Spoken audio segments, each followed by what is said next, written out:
Et bonsoir, bonsoir et bienvenue dans ce nouveau live de Planétéo. Je suis Théo et je vous accueille ce soir sur ma planète pour un nouveau live de lecture. Et oui, ce soir, et si on lisait Les boutiques de cannelle de Bruno Schulz. C'est notre 4e live sur les boutiques de cannelle. Je crois d'ailleurs que ce sera le dernier. Jusqu'à présent, on a fait 3 nouvelles par soirée, puisque je rappelle que c'est un recueil de nouvelles. Donc voilà, jusqu'à présent, on a fait 3 nouvelles à chaque live. Aujourd'hui, il y aura un petit rab, vous savez qu'en général le dernier live j'essaie de le faire un peu plus consistant, donc là ce soir on aura 4 nouvelles, on aura donc La rue des crocodiles, Les cafards, La bourrasque et La nuit de la grande saison. Donc voilà, le live de ce soir devrait être un chouïa plus long que le live précédent sur cette œuvre, pardon. Je sens déjà que j'ai du mal à parler, à animer, il faut que je me mette dans l'ambiance du live. Ça y est, je me calme. Exercice de respiration. Bref, je suis très bien. Si vous nous regardez en rediffusion sur YouTube, n'oubliez pas que dans la description de la vidéo se trouvent des timecodes vous permettant de passer l'introduction, de passer les pauses et d'aller directement à la lecture.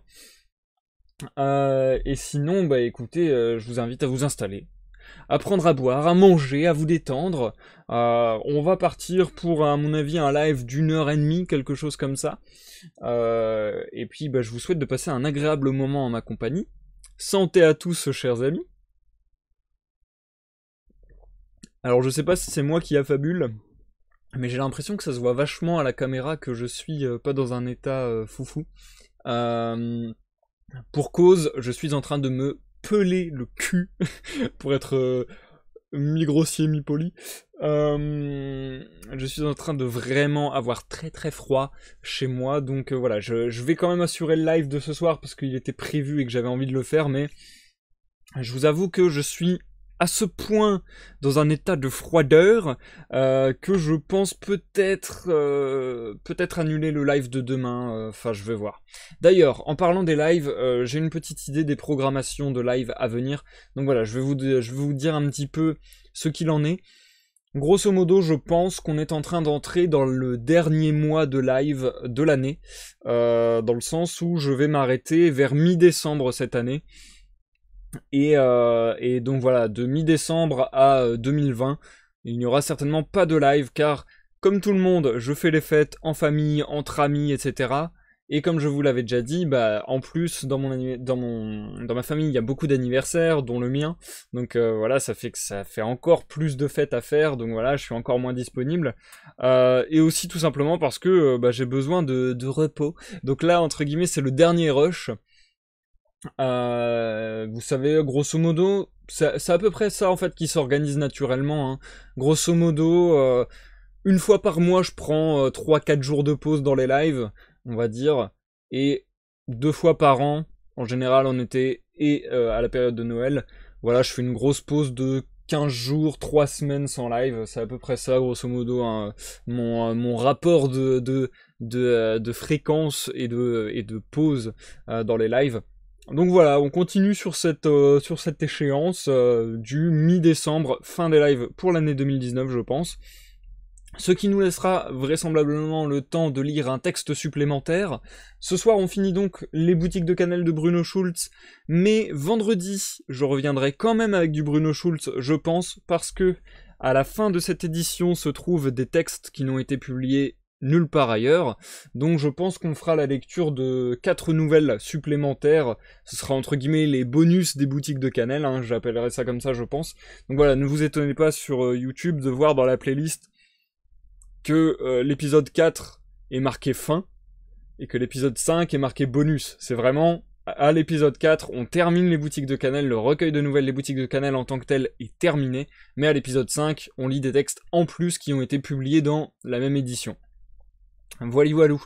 Et donc une fois qu'on aura fait ça vendredi normalement, on devrait enchaîner non pas mardi, parce que vous savez que entre deux lectures je fais souvent une pause, donc non pas mardi mais plutôt vendredi prochain, et là on enchaînera soit avec du Kafka, soit avec du Crébillon, je pense plutôt avec du Crébillon d'ailleurs, parce que je pense que ça rentrera mieux dans les timings des lives qu'il nous reste à faire.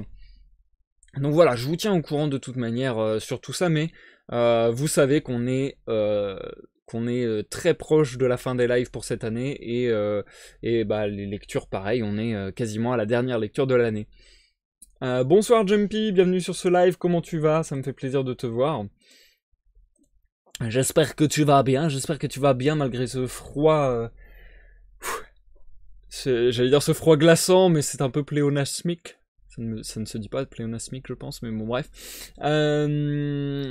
Sinon, concernant les autres lives, à savoir, par exemple, les lives de Sea of Thieves. Demain, je suis censé faire un créneau de 13h à 16h, et justement, je ne sais pas si je vais le faire, comme je le disais, à cause du froid. Yes, on en est là. Hein. Donc, je sais pas encore demain, ça dépendra un peu de mon humeur en fait. Je pense que je vais vraiment faire ça à l'humeur, soit j'aurai la motivation, soit je ne l'aurai pas. Donc vraiment, je vous préviendrai à la dernière minute demain. Désolé, j'aime pas faire ça, mais là le froid m'a un petit peu rentré dans le lard. Ça m'a totalement capoute, même là j'ai peur de pas avoir assez d'énergie pour faire le live et tout, enfin voilà, le live j'ai envie que ce soit dynamique, qu'il y ait quelque chose d'intéressant à écouter, et ouais là j'avoue que je suis un peu capoute. Mais bon, sinon les lives sur Sea of Thieves devraient continuer de 13h à 16h tous les mercredis jusqu'à pareil mi-décembre, sachant que mercredi 20, il y aura une mise à jour, la mise à jour mensuelle, sur laquelle on n'a pas d'infos pour le moment, enfin bon, quasiment pas. On a des petites théories, mais bon bref, je vous en reparlerai peut-être demain d'ailleurs. Et donc, ce qui va se passer, c'est que les serveurs vont être down le temps de la maintenance, le temps de la mise à jour. Donc, je ne vais pas live de 13h à 16h le 20. Par contre, le 20 à 21h, il y a des chances que je live justement pour vous présenter cette mise à jour. C'est ce qu'on avait fait la dernière fois avec Mirani et Walkirax, et c'était quelque chose qui m'avait bien plu et que je m'étais dit mais ça on pourrait le faire à chaque fois en fait, on pourrait le faire à chaque mise à jour, faire un petit peu le journal télé des news, des actus, lire le patch note, vous donner nos ressentis sur ce patch note et sur cette mise à jour, dire bon bah tel changement ça me semble bien parce que ceci cela, tel changement ça me semble nul parce que ceci cela, il y a tel contenu disponible au black market, il y a tel contenu disponible dans l'Emporium et ainsi de suite. Bref, je pense que ça, on continuera de le faire au fur et à mesure du time, parce que ouais, je me dis que c'est un format qui peut être pratique aussi pour vous, et moi qui me plaît en fait, parce que juste j'aime bien partager sur un sujet que j'apprécie, et Sea of Thieves, vraiment ça me passionne, j'en parle à longueur de journée à mes mates, et je leur donne à longueur de journée des news en disant « Oh regardez, il y a eu ça sur le Twitter, il y a eu ça sur le site officiel, etc. » Donc voilà, vu que je le fais déjà pour mes potes, pourquoi ne pas le faire en plus en live avec vous, comme ça peut-être que ça vous donnera des news que vous n'aurez pas vu passer, que vous n'auriez pas vu passer, ou ce genre de choses. Bref. Sinon, je vois Jumpy rappeler dans le chat un fait intéressant, un fait qui fait plaisir. On a dépassé les 800 abonnés aujourd'hui sur la chaîne YouTube. Donc encore une fois un énorme merci à vous tous.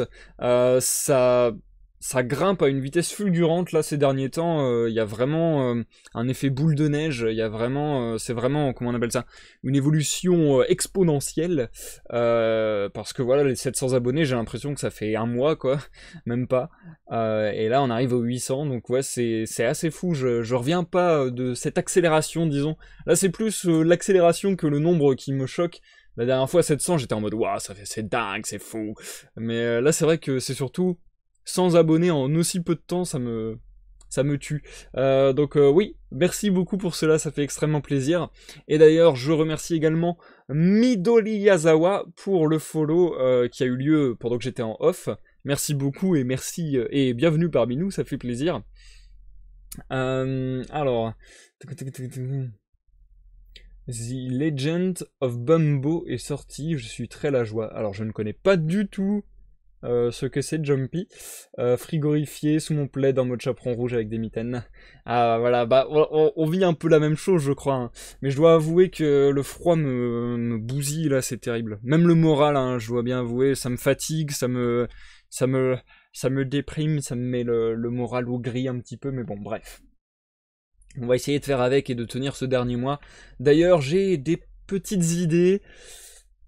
Je sais pas si je vais le faire, donc je vais peut-être pas l'annoncer, mais En tout cas, sachez que en décembre, avant que je ne vous quitte pour cette année, je vais peut-être faire un surplus de live, je sais pas. Faudra voir si j'ai la motivation, mais j'aurais bien fait, entre guillemets, en cadeau de Noël, un gros tas de live avant de partir, je sais pas trop, on verra selon ma fatigue aussi, parce que ça sert à rien que je le fasse si je suis claqué.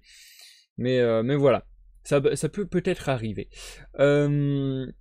Je pense avoir tout dit sur les lives. Après, il y a toujours les lives de découverte de l'univers de League of Legends le dimanche à 21h qui vont continuer. Le dernier a été annulé comme je vous en avais prévenu, mais ça se dit pas, comme je vous l'avais prévenu auparavant.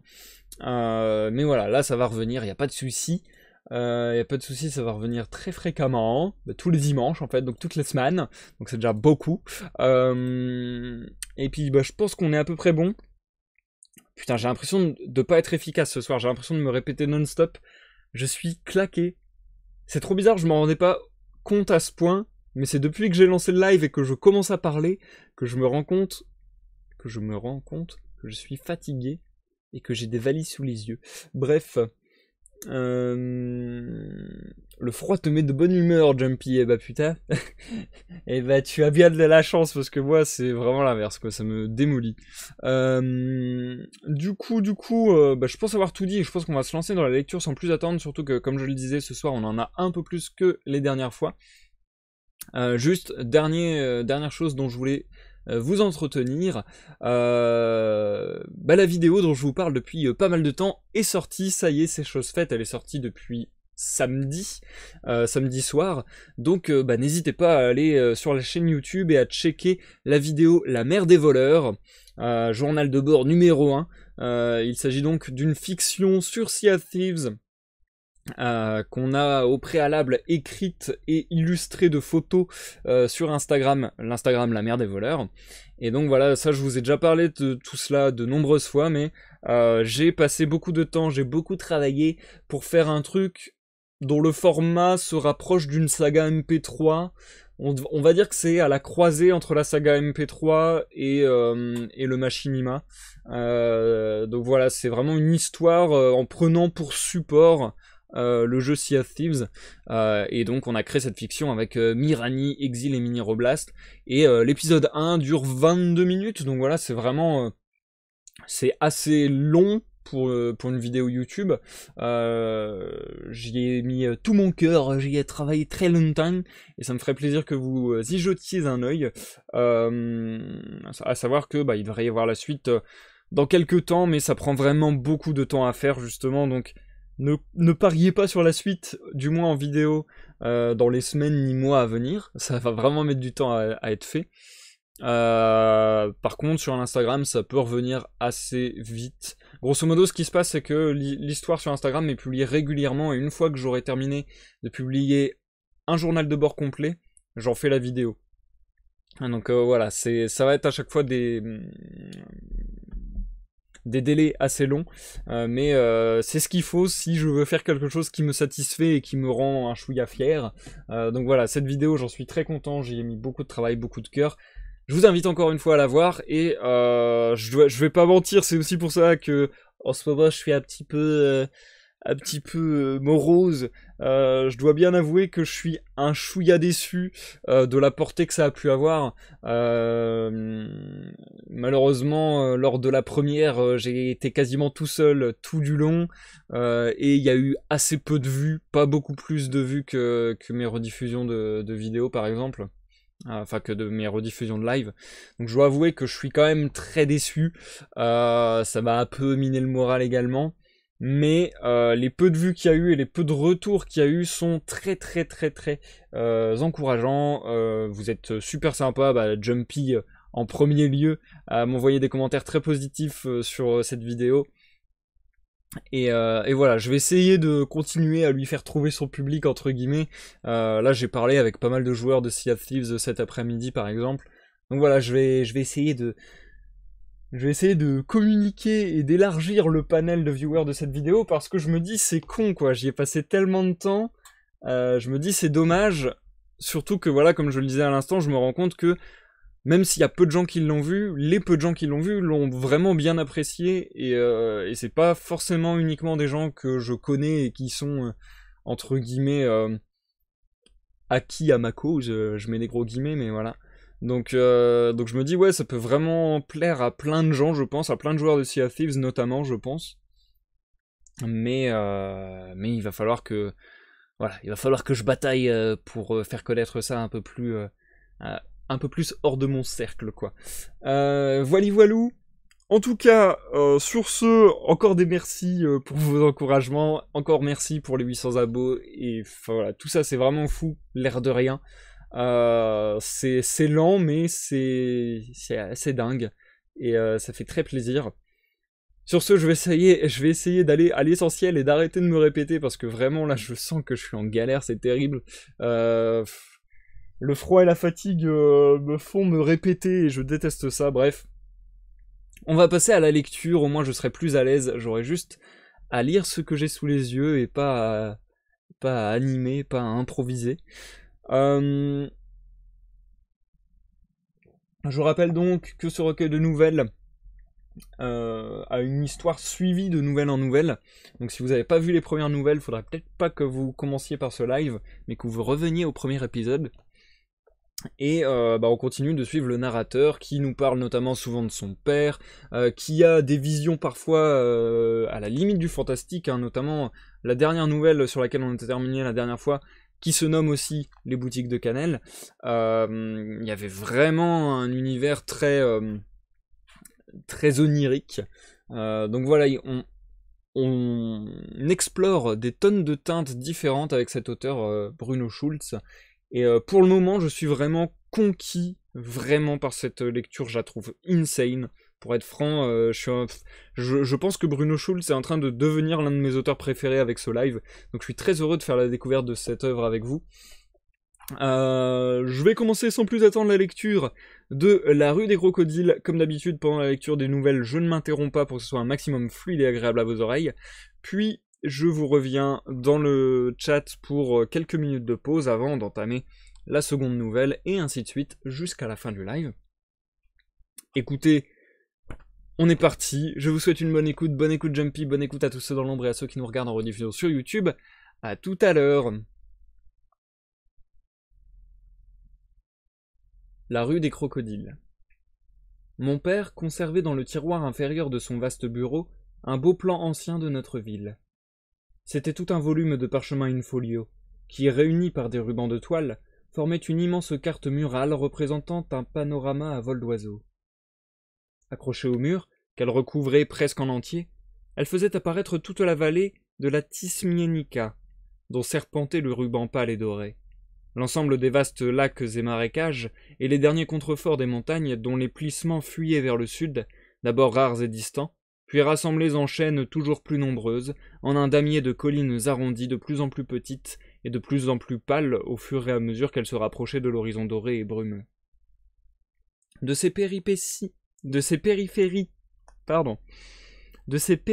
ternies et lointaines se détachait la ville, qui s'avançait vers le devant de la carte. Au début, c'était sous forme de masses encore indifférenciées, pâtées de maisons compactes que coupaient les ravins profonds des rues, mais plus près, elles se divisaient en immeubles distincts, dessinés avec la précision d'objectifs vus à la lorgnette. Dans cette partie, le graveur avait su rendre la profusion tumultueuse des rues et des ruelles, la netteté des corniches, architraves, archivoltes et pilastres brillants dans l'or assombri d'une fin d'après-midi qui enfonçait les niches et les recoins dans une ombre sépia. Ces prismes d'obscurité se répandaient, tels des rayons de miel, dans les artères de la ville. Ils baignaient de leur masse tiède et opulente, ici la moitié d'une rue, là un espace entre deux maisons, et orchestraient d'un clair-obscur triste et romantique cette polyphonie architecturale. Or, sur ce plan dessiné dans le style des prospectus baroques, les environs de la rue des Crocodiles faisaient une tache blanche comparable à celle qui, dans les géographies, signale les régions polaires, les pays incertains ou inexplorés. Seules quelques rues y étaient indiquées en traits noirs avec leur nom en écriture courante, tandis qu'ailleurs les inscriptions se distinguaient par la noblesse de leur caractère gothique. Visiblement, le cartographe s'était refusé à reconnaître cette zone comme partie légitime de la ville, et avait manifesté son opposition par ce traitement désinvolte. Pour comprendre sa réserve, il nous faut ici relever la nature particulière de ce quartier équivoque. C'était un district commercial et industriel d'un caractère utilitaire très marqué. L'esprit du temps et les mécanismes économiques n'avaient pas épargné notre cité et avaient pris racine dans sa périphérie, où ils avaient donné naissance à ce faubourg parasite. Tandis que dans la vieille ville régnait encore un commerce nocturne, semi-clandestin et cérémonieux, ici, dans ce jeune quartier, avaient fleuri tout de suite des méthodes commerciales sobres et modernes. Greffé sur ce sol usé, un pseudo-américanisme exubérant avait engendré un style fade et incolore, d'une vulgarité prétentieuse. On y voyait de misérables immeubles aux façades caricaturales affublées de monstrueux ornements en stuc qui s'effritaient. Aux vieilles baraques banlieusardes, on avait ajouté en hâte des portails bâclés, qui, à les regarder de près, n'étaient qu'une piètre imitation du style à la mode. Les vitrines sales et troubles, où en reflets ondulés se brisait l'image de la rue, le bois rugueux des portails, la grisaille de ces intérieurs stériles, dont les hautes étagères et les murs éraflés se couvraient de toiles d'araignées et de moutons de poussière, tout donnait à ces boutiques le cachet d'un nouveau Klondike. Tels, l'un après l'autre, s'alignaient ces magasins, échoppes de tailleurs ou de confection, dépôts de porcelaine, drogueries, coiffeurs. Leurs grands carreaux grisâtres portaient, disposés obliquement ou en demi-cercle, des inscriptions en lettres dorées et saillantes. Confiserie, manucure, King of England.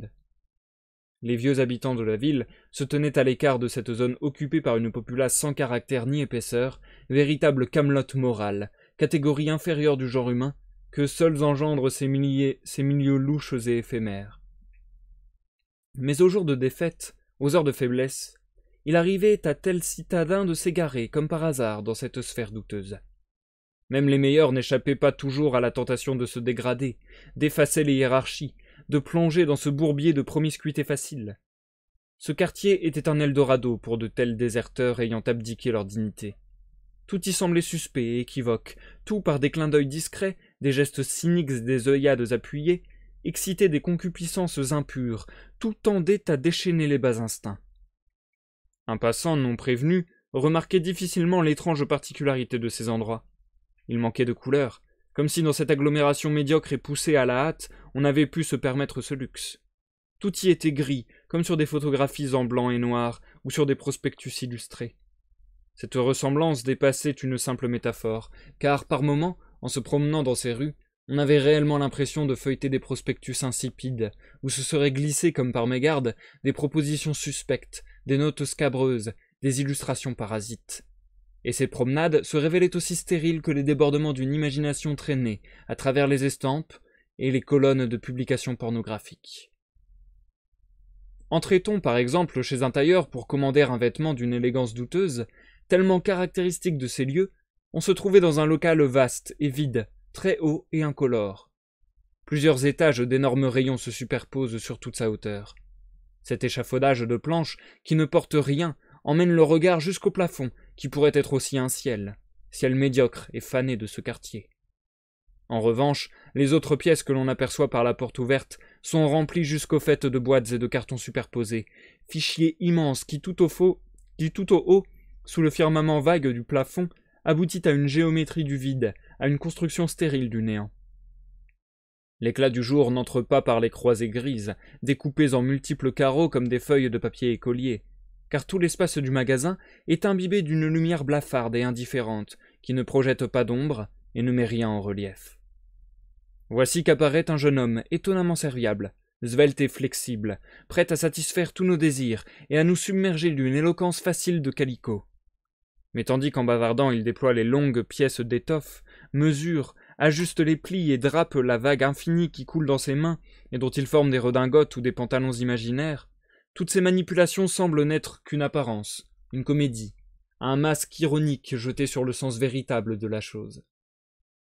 Les vendeuses, brunes et élancées, mais chacune avec une petite tare à sa beauté, tellement caractéristique de ce quartier de malfaçon, vont et viennent, ou se plantent à la porte du magasin en épiant si l'affaire en cours, confiée aux mains expertes du commis, est en train d'aboutir. Le jeune homme fait des façons éminaudes, il donne par moments l'impression d'un travesti. On aimerait prendre son menton arrondi, ou pincer ses joues pâles et poudrées lorsque, en ébauchant un regard d'intelligence, il attire discrètement notre attention sur l'étiquette de sa marchandise, d'un symbolisme transparent. Peu à peu, la question du choix d'un costume est reléguée au second plan. Ce jeune homme corrompu et presque efféminé, plein de compréhension pour les caprices les plus intimes du client, étale maintenant devant lui des étiquettes très particulières, toute une bibliothèque de marques déposées, cabinet d'un collectionneur raffiné. Il se révèle alors que le magasin de confection n'était qu'une façade dissimulant un dépôt de bouquinistes, une collection d'imprimés à tirage limité et d'écrits des plus équivoques. Le commis empressé dévoile des réserves de livres, de gravures et de photographies, qui montent jusqu'au plafond. Ces vignettes et ces images dépassent nos rêves les plus hardis.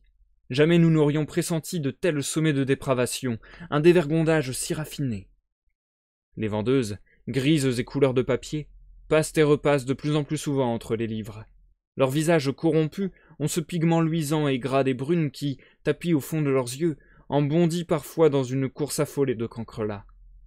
Dans les plaques de rougeur qui colorent leurs pommettes, dans les grains de beauté piquants, dans les traces pudiques de leur duvet sombre, se trahit la présence d'un sang noir et ardent. Les livres qu'elles prennent dans leurs mains olivâtres semblent en garder les taches. Leur colorant trop intense déteint sur le papier et laisse dans l'air une pluie de taches de rousseur, une traînée sombre et aromatique, odeur de moka, de tabac et de champignons vénéneux. Cependant, la licence devient générale. Le commis, qui a épuisé ses facultés d'insistance, en est venu peu à peu à une passivité féminine. Il est maintenant couché sur un des nombreux canapés disposés entre les rayons de livres. Un décolleté féminin entr'ouvre son pyjama de soie. Les vendeuses se montrent l'une à l'autre les figures et positions des estampes, d'autres s'endorment déjà sur des couches provisoires. La pression sur le client s'est relâchée.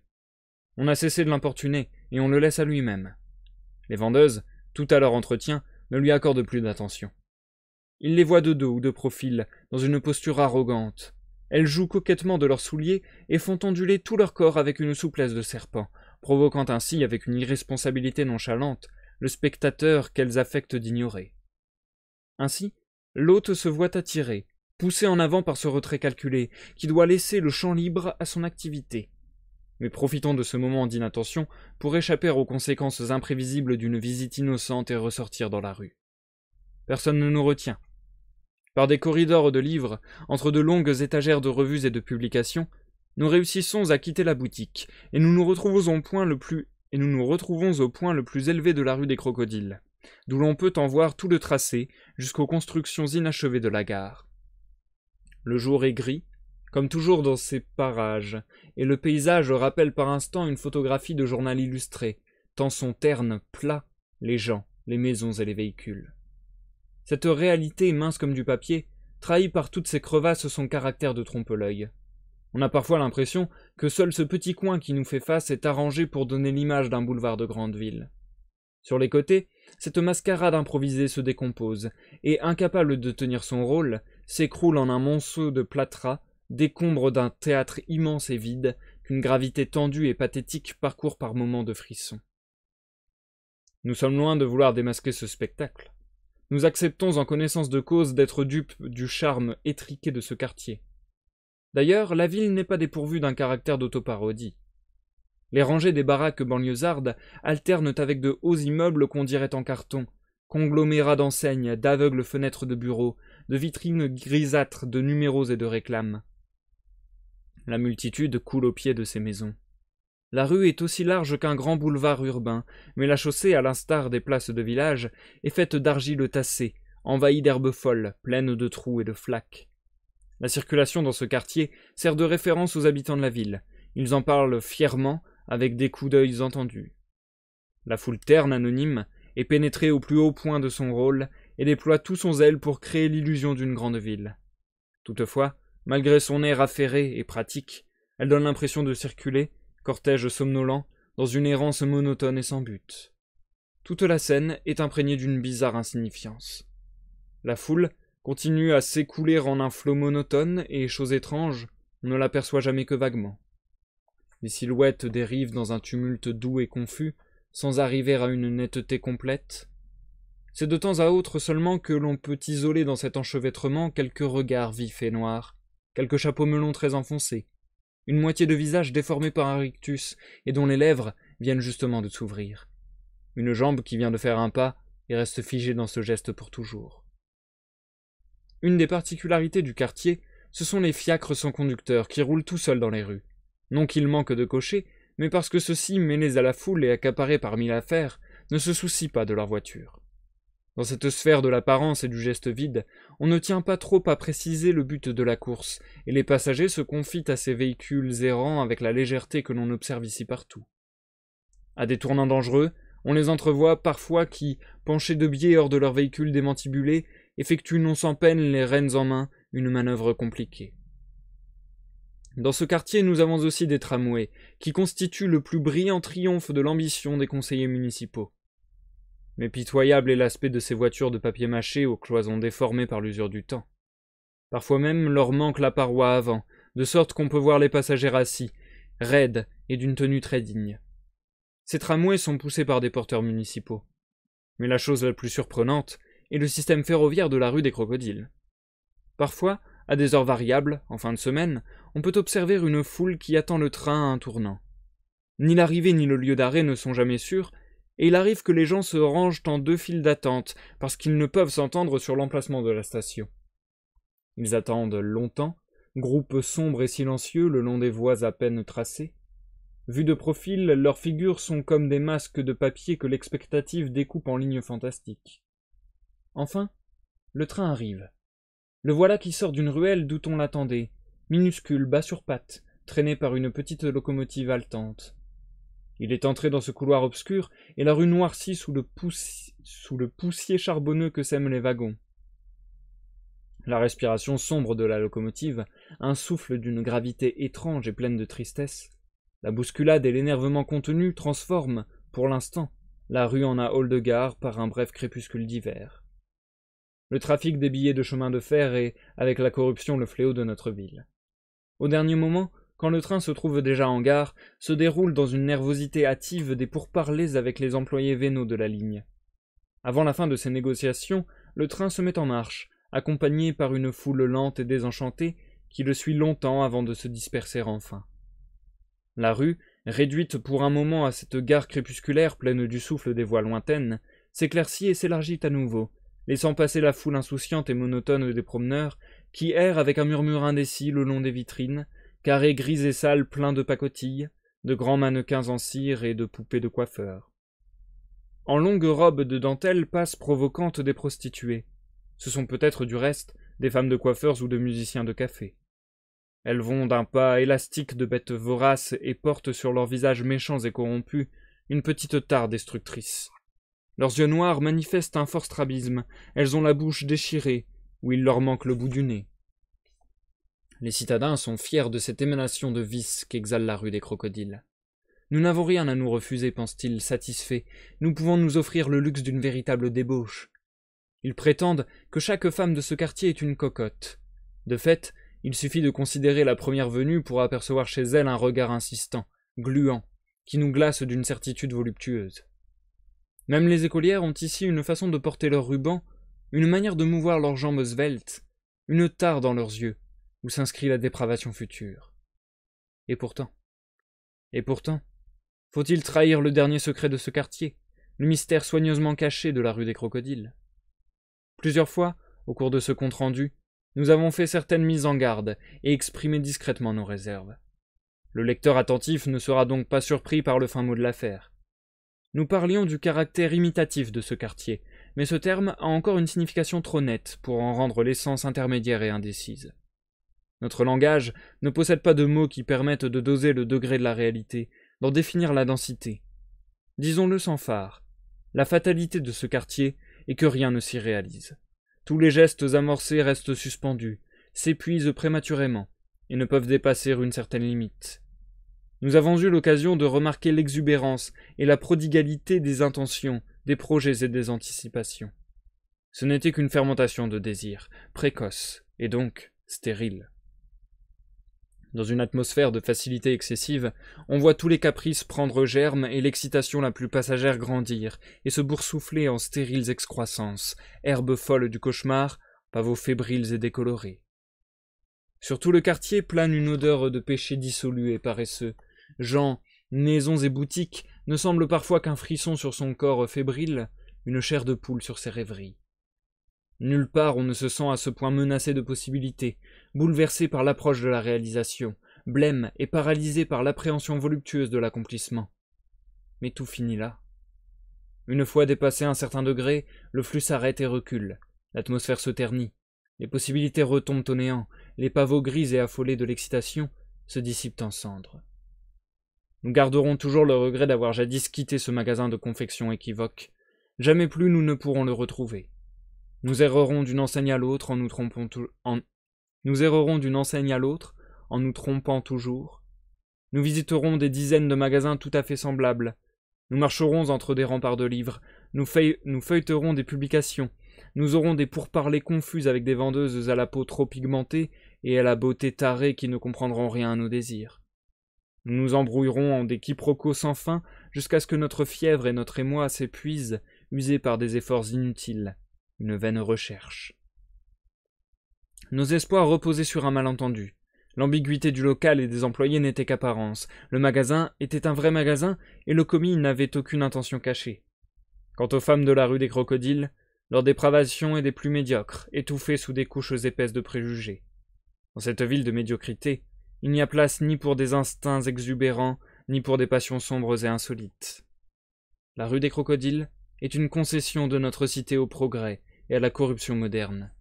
Mais visiblement, nous ne pouvons prétendre qu'à une imitation en carton-pâte, qu'à un photomontage fait de coupures de vieux journaux défraîchis. Et c'est la fin de cette nouvelle, chers amis, la fin de la nouvelle La rue des Crocodiles. Nous passons à la pause. C'est hyper stylé. Et du coup, je vois que Jumpy a beaucoup aimé l'ambiance de cette nouvelle. Et bien pareil, pour être franc, il y a eu un moment dans la lecture où je me suis dit, tiens, c'est peut-être la nouvelle que j'apprécie le moins du recueil. Je la trouve un peu plus lambda peut-être. Il y a moins... comment dire, il y a moins une image ou quelque chose dans l'histoire, si on peut dire, qui m'a vraiment marqué. Mais au final, je l'apprécie quand même. Clairement, c'est pas ma favorite. Alors bah du coup, j'ai pas tout entendu, donc j'ai pas tout compris, mais voilà. Bah en vrai, il y a pas grand-chose à comprendre, hein, je trouve. Je trouve la nouvelle bien, très bien même. Mais c'est vrai que j'ai tellement aimé les boutiques de Cannelle jusqu'à présent que c'est pas celle qui m'a le plus marqué et le plus renversé. Mais c'est vrai que que son ambiance est très très cool. Elle est assez différente encore une fois de tout ce qu'on a lu jusqu'à présent. Là, on est plus parti sur presque de la critique ouverte en fait, je trouve, parce que du coup, il compare tout ce pan de ville à une copie médiocre des quartiers américains, etc., très modernes. Je sais pas. Je trouve que c'est beaucoup plus frontal, peut-être. Je dirais ça, ouais. Je dirais que c'est peut-être beaucoup plus frontal que les autres nouvelles qu'on a lues jusqu'à présent. Dans le sens où là, voilà, c'est une critique assez évidente. Mais quand même, au fur et à mesure de la nouvelle, on se laisse de plus en plus aller à nouveau à cette ambiance presque onirique. D'ailleurs, ça me fait vraiment penser à la nouvelle Les Boutiques de Cannelle, dans le sens où on est encore dans une perdition dans les ruelles, etc. Donc il y a encore cet aspect-là de balade presque en ville. Et ouais, dans une ambiance assez crasseuse comme ça. Mais d'ailleurs, c'est marrant parce que c'est marrant en fait dans le sens où il emploie des termes et des images de crasseux, de médiocres, etc. Mais pas pour présenter des quartiers, je vais dire des quartiers pauvres par exemple, qui pourraient être délabrés, etc. Mais justement pour parler de quartiers hyper modernes. C'est là justement où est peut-être la subtilité de cette ambiance et qui est vachement cool. C'est voilà, il décrit un quartier hyper moderne comme si c'était vraiment le quartier sans âme et le quartier de tous les vices, etc. Et en même temps, cette petite note à la fin pour dire mais au fait, cher lecteur, le truc le plus bizarre là-dedans, c'est que de l'imitation, c'est que du faux. C'est le quartier du faux et c'est le quartier où rien ne se réalise, où tout n'est que promesse et au final où il se passe rien. Et je sais pas, je trouve que c'est vraiment beau comme image et comme métaphore sur ce que peut être parfois la vacuité de la modernité, de l'hypermodernité, quoi. Donc au final, je trouve ça quand même vachement pas mal. Vachement pas mal. Ça se dit tellement pas. Mais ouais, j'aime bien. J'aime bien. Bruno Schulz, franchement, pour le moment, il m'a pas déçu, au contraire, il m'a vraiment étonné, agréablement étonné. Agréablement surpris par cette lecture, ça me plaît vachement. Je suis dégoûté, j'ai vraiment l'impression d'être en petite forme pour le live de ce soir et de galérer un peu à la lecture, etc. Je suis désolé. Là, je mets pas l'entrain et l'énergie que je voudrais mettre, même si j'espère que j'ai réussi à vous communiquer ce que je pensais de cette nouvelle. Aussi, j'ai trop aimé la manière dont la nouvelle a été amenée. Ça, je trouvais que c'était vraiment élégant, encore une fois. Je trouve que Schulz est hyper élégant et subtil de toute manière, mais ce délire de parler d'une carte qu'il aurait trouvée et que sur la carte, cette rue en particulier est dessinée comme une zone inexplorée ou quoi que ce soit, comme pour montrer que c'était une rue dont on voulait pas parler, sur laquelle on voulait pas en apprendre davantage, etc. Enfin, je sais pas, je trouve que c'est vachement subtil et ouais, encore une fois, ça va dans le côté merveilleux un petit peu. Donc, il y a quand même vachement des bonnes idées dans le style de Bruno Schulz, que ce soit dans son style, que ce soit dans les sujets qu'il aborde, les images qu'il emploie pour les aborder. Je trouve qu'il y a toujours quelque chose de très subtil, très élégant et très original en fait. Et du coup, bonsoir Tran, bienvenue sur ce live, j'espère que tu vas bien l'ami. J'espère que tu vas bien, j'espère que tu fais bien, moi je suis complètement claqué, j'en peux plus. On a encore 3 nouvelles à lire les gars. Allez. Ah. On se réveille. Putain, en vrai, j'ai encore 3 nouvelles à lire et en plus elles sont longues. Oh yo yo yo yo. Attendez, je regarde. Ah, elles sont pas si longues que ça. Ah, quoique. Ouh, la dernière est très très longue, ça pique. Ok, les 2 nouvelles que je m'apprête à lire, ça va, mais la dernière est vraiment longue. Et on arrive déjà à 48 minutes de live. Non mais... Ah oui, non, après il y a le début. Ok, ouais, donc on doit être à genre 40 minutes de live environ. Mais c'est quand même énorme, je m'attendais pas à ce qu'il soit déjà si tard. Du coup, je vais reprendre la lecture sans plus tarder. Je vais essayer peut-être d'être un peu plus rapide sur la lecture et de moins m'arrêter pour la pause. Pour essayer d'être plus efficace et d'être sûr d'avoir l'énergie suffisante pour vous faire toute la lecture ce soir. Et ouais, non, Jumpy, j'aimerais bien ne pas avoir encore à découper ce live parce que ouais, je sais pas, j'avais envie de le finir ce soir, je trouve ça bien. Enfin bref. Du coup là, les 2 nouvelles à venir ne font que 5 pages, ça devrait aller un chouïa plus vite. Et je vous souhaite encore une bonne écoute à tous. Je rappelle encore une fois que toutes les nouvelles sont traduites par des gens différents, ce qui fait que aussi le style peut beaucoup varier.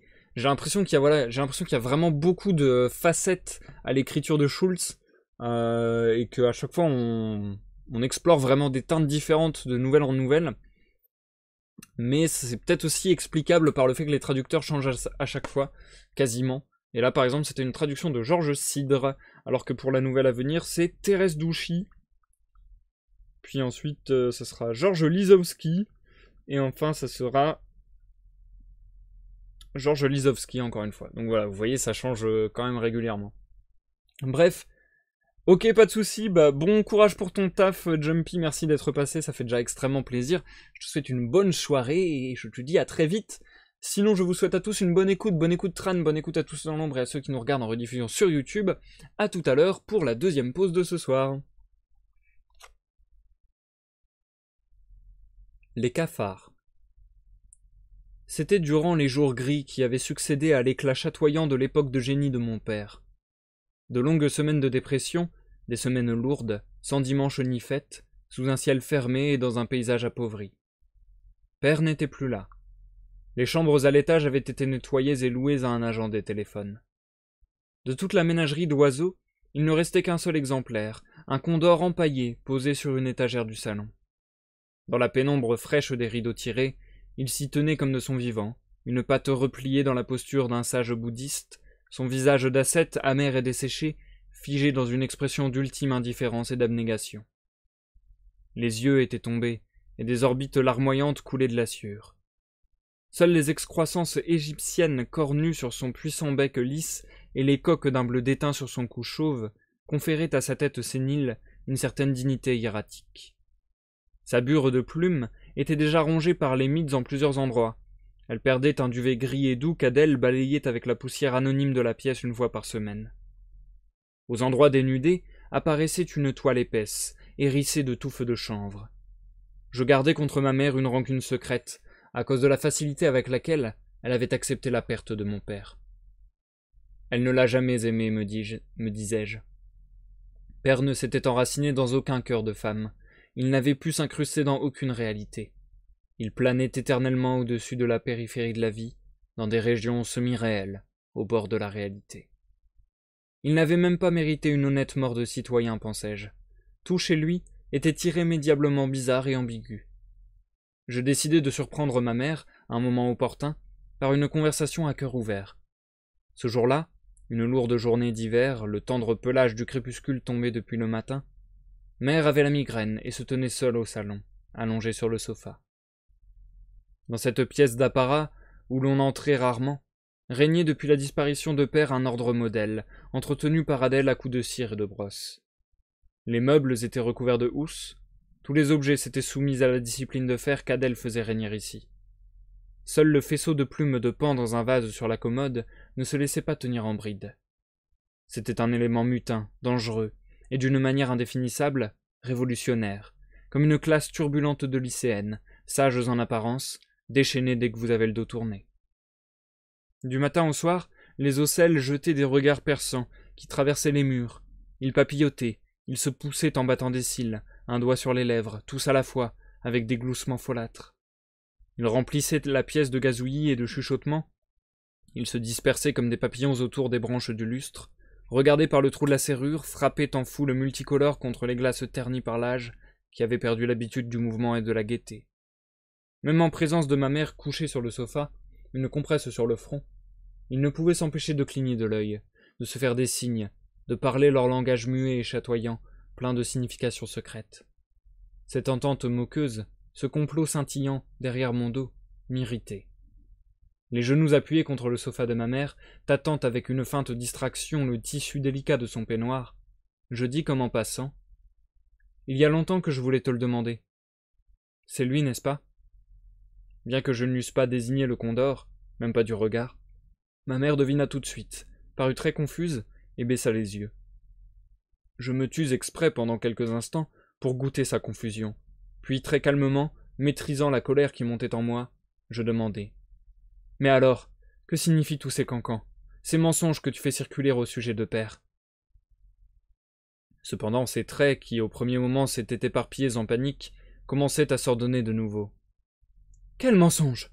demanda-t-elle en clignant ses yeux vides, semblants, remplis de bleu foncé.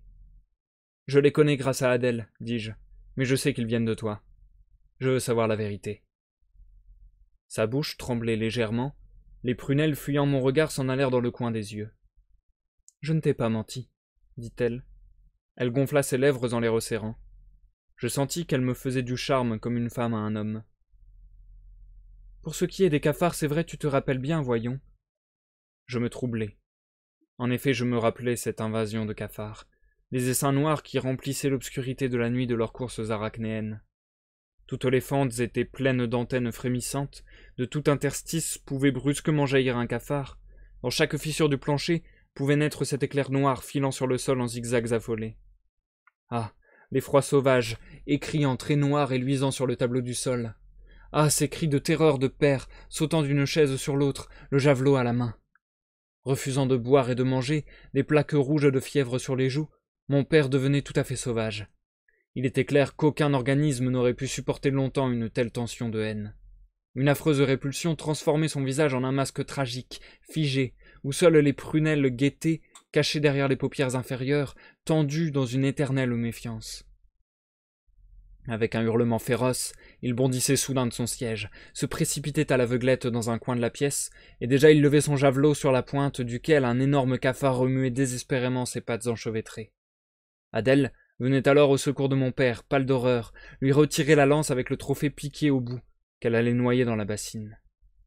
Mais dès cette époque, je n'aurais pu dire si c'était les récits d'Adèle qui m'avaient inculqué ces images, ou si j'en avais été témoin. Père n'avait plus alors cette force de résistance qui protège les hommes sains contre la fascination de la répulsion. Au lieu de s'arracher à la terrible attraction, mon père en proie à la folie s'y embourbait de plus en plus. Ces tristes effets ne se firent pas attendre. Bientôt apparurent les premiers symptômes suspects qui nous remplirent d'angoisse et de chagrin. Le comportement de père avait changé.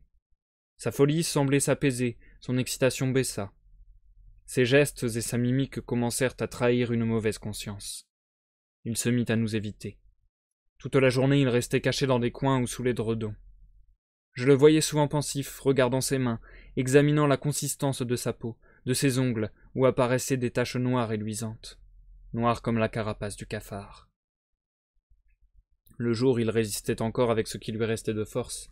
Il luttait, mais la nuit, la fascination l'assaillait. Je le vis un soir à la lumière d'une bougie, posée par terre, étendue sur le plancher, nu, totem moucheté de noir que striaient les lignes des côtes. Son anatomie fantastique, vue en transparence, l'attirait dans des chemins obscurs. Il remuait ses membres avec des mouvements compliqués, selon un rituel étrange dans lequel, secoué d'horreur, je reconnus une imitation du cérémonial des cafards. À partir de ce moment, nous le reniâmes. Sa ressemblance avec un cafard s'accentuait chaque jour. Mon père se transformait en cafard. Nous commençâmes à nous y faire. Nous le voyions de moins en moins.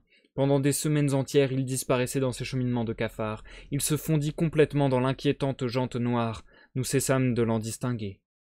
Personne ne savait s'il vivait encore dans une fente du plancher, si la nuit il parcourait la maison, empêtré dans des affaires de cafard, ou s'il ne se trouvait pas parmi ces insectes morts, étendus sur le dos, hérissés de pattes, qu'Adèle ramassait avec dégoût sur une pelle tous les matins pour les jeter aux ordures. Et pourtant, dis-je sans assurance, je suis sûr que ce Condor c'est lui. Ma mère me regarda à travers ses cils. Cesse de me tourmenter, cher. Je t'ai dit que ton père voyageait comme représentant de commerce. Tu sais bien, parfois il revient la nuit à la maison, pour repartir avant l'aube.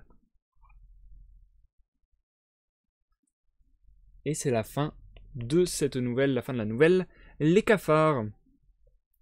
Nous marquons une courte pause. Et du coup, bonsoir Dimal, bienvenue sur ce live, comment ça va? Ça fait plaisir de te voir. J'espère que tu vas bien, et oui, c'est exactement ce que j'allais dire. C'est kafkaïen au possible.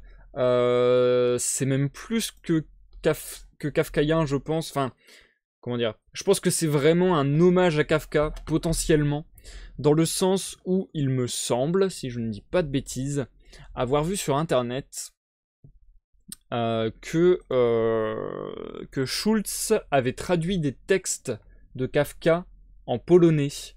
Et que apparemment c'est un peu l'un de ses maîtres à penser entre guillemets.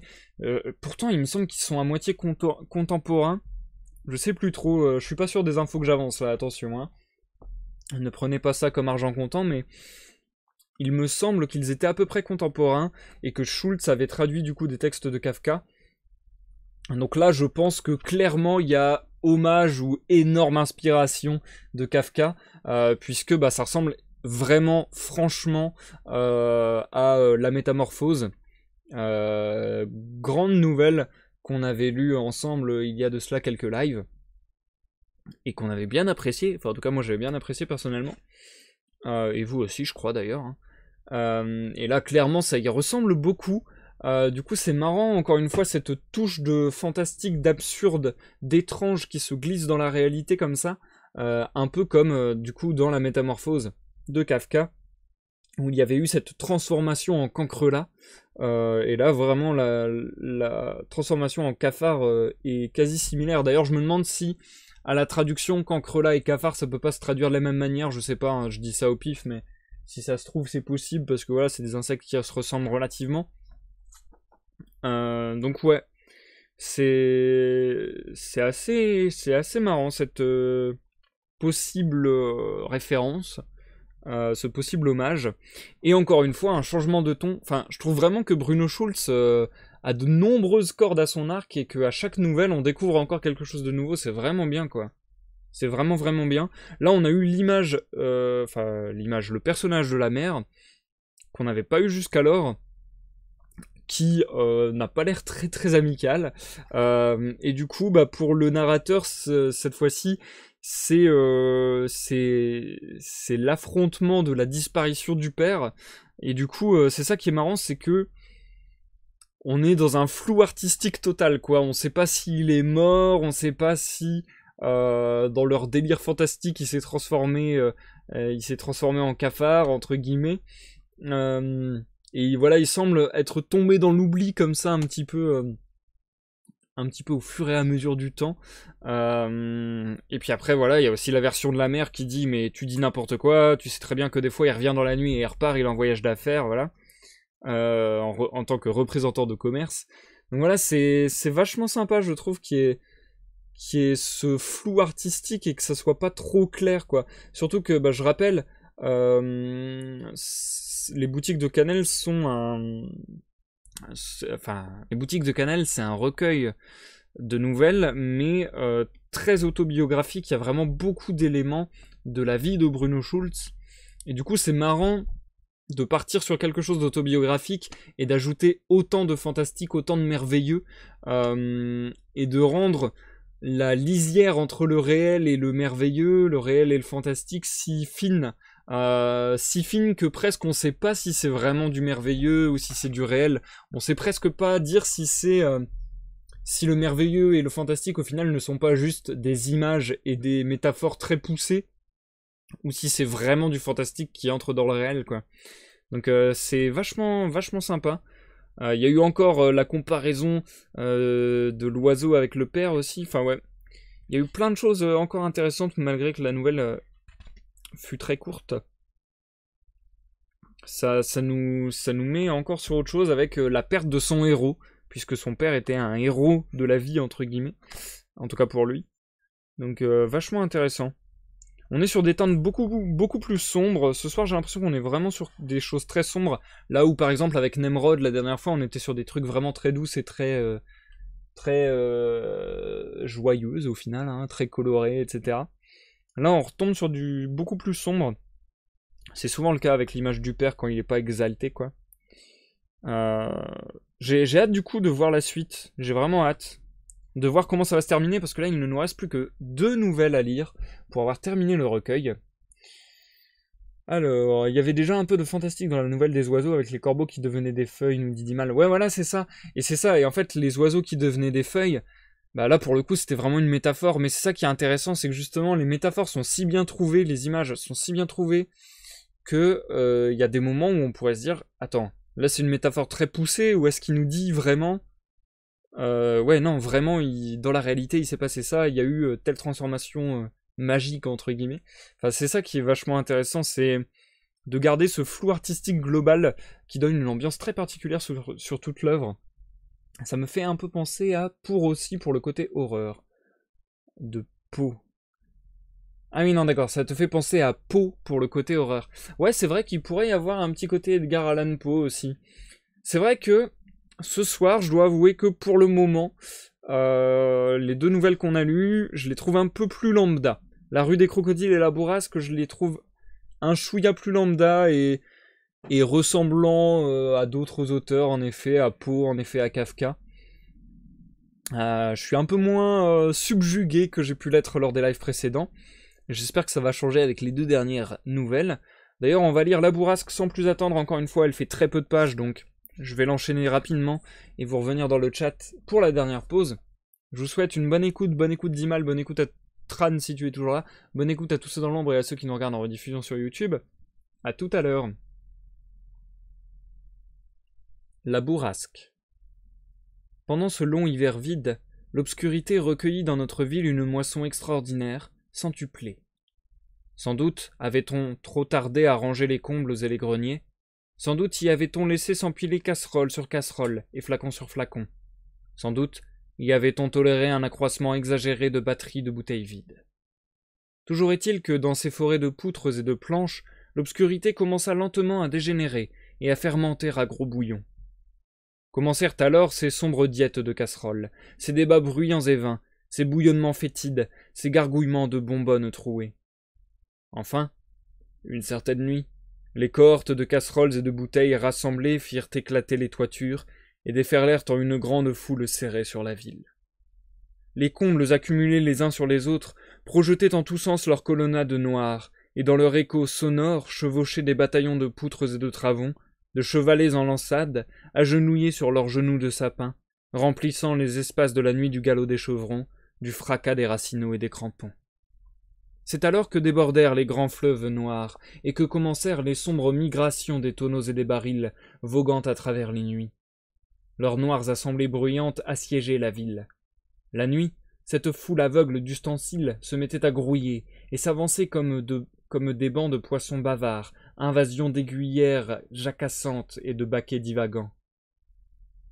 Battant le banc de leur fond sonore, les barils, les seaux et les tonneaux s'étageaient les uns sur les autres, les cuves d'argile des potiers se balançaient mollement, les chapeaux claques usés grimpaient sur de vieux hauts de forme, composant une immense colonne qui s'écroulait au fur et à mesure de leur escalade.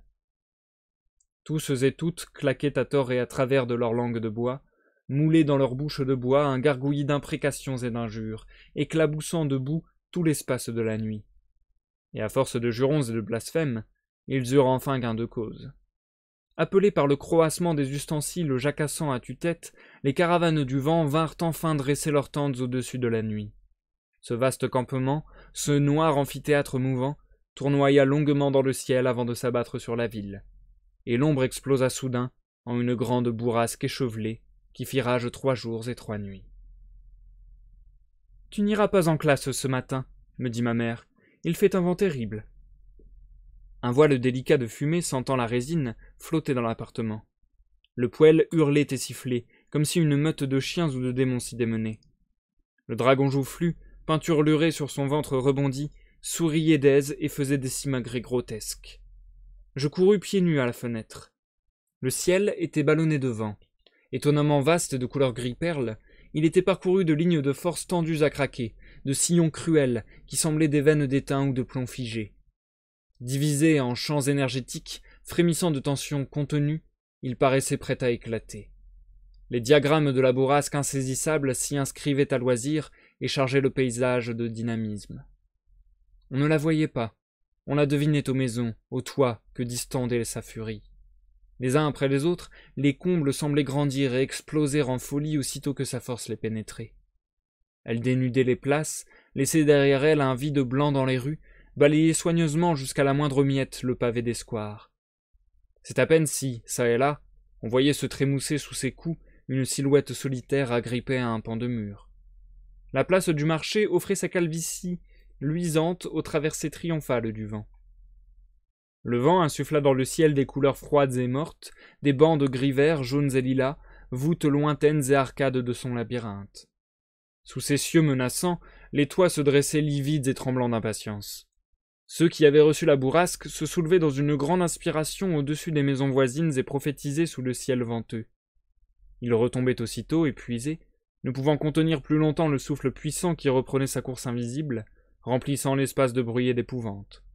D'autres maisons se levaient à leur tour, avec un grand cri, et commençaient à vaticiner dans un paroxysme de clairvoyance. Les grands êtres autour de l'église levaient les bras au ciel, témoins de révélations bouleversantes, et criaient. Plus loin, derrière les toitures de la place du marché, je voyais de lointains murs de feu, les façades dénudées des maisons du faubourg. Elles grimpaient les unes sur les autres, raidies par la frayeur, sidérées. Un froid reflet rouge les saignait d'une couleur tardive. Nous ne déjeunâmes pas ce jour-là, car le feu revenait dans la pièce en épaisse volute de fumée. Il faisait froid dans les chambres qui sentaient le vent. Vers 2 heures de l'après-midi, un incendie éclata dans un faubourg et se propagea dangereusement.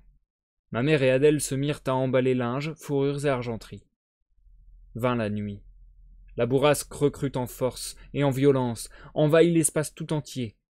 Maintenant, elle ne visitait plus les maisons une à une, mais construisait au-dessus de la ville un immense bâtiment multidimensionnel, un labyrinthe noir aux superstructures infinies. Ce labyrinthe, elle faisait jaillir de longues rangées de chambres, elle suscitait à coups de foudre des couloirs et des dépendances, créait en grondant d'immenses enfilades, puis faisait crouler toutes ces bâtisses imaginaires, ces voûtes et ces forteresses, pour monter plus haut encore, et modeler l'infini amorphe de son souffle inspiré. La pièce tremblait légèrement, les tableaux teintaient au mur, les vitres reflétaient l'éclat gras de la lampe. Les rideaux s'enflaient de la respiration tumultueuse de la nuit. On se souvint tout à coup que mon père ne s'était pas montré depuis le matin. Dès l'aube, il avait dû se rendre au magasin où la bourrasque l'avait surpris, lui coupant la retraite. « Il n'a rien mangé de la journée », se lamentait ma mère. Théodore, le premier commis, s'offrit à affronter la nuit et la bourrasque pour lui porter des vivres. Mon frère résolut de l'accompagner. Revêtus de grandes fourrures en peau d'ours, ils alourdirent leurs poches de fers à repasser et de mortier pour ne pas se laisser emporter par le vent. On ouvrit précautionneusement la porte qui donnait sur la nuit.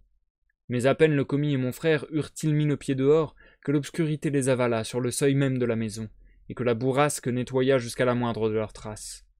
Nous perdîmes même de vue la lanterne qu'ils avaient emportée. Après les avoir engloutis, la bourrasque sembla nous donner quelque répit. Adèle et ma mère essayèrent de refaire du feu dans la cuisinière. Les allumettes s'éteignaient l'une après l'autre, la cendre et la suie leur étaient soufflées au visage. Nous tendions l'oreille derrière la porte. Dans les ululements du vent, il nous semblait entendre des voix, des imprécations et des cris. Tantôt il nous semblait distinguer les appels au secours de mon père perdu dans la tempête, tantôt les voix insouciantes de Théodore et de mon frère devisant devant la porte. L'impression était si nette qu'Adèle ouvrit la porte, et en effet, elle vit Théodore et mon frère derrière lui, émerger à grand-peine de la bourrasque dans laquelle ils étaient plongés jusqu'au cou. Ils pénétrèrent essoufflés dans l'entrée, tirant péniblement la porte derrière eux. Ils durent déployer toute leur force, si puissantes étaient les rafales du vent. Enfin, ils mirent le verrou et la bourrasque courut plus loin. D'une façon désordonnée par bribes, ils racontèrent la nuit et l'orage. Leurs fourrures imbibées de vent sentaient maintenant le grand air. Ils sciaient des yeux à la lumière. Leurs yeux, encore tout remplis de nuit, dégoûtaient d'obscurité à chaque silllement. Ils n'avaient pas pu parvenir jusqu'au magasin. Ils s'étaient égarés en route, et c'est à peine s'ils avaient pu trouver le chemin du retour. La ville était méconnaissable. Toutes les rues étaient comme disloquées.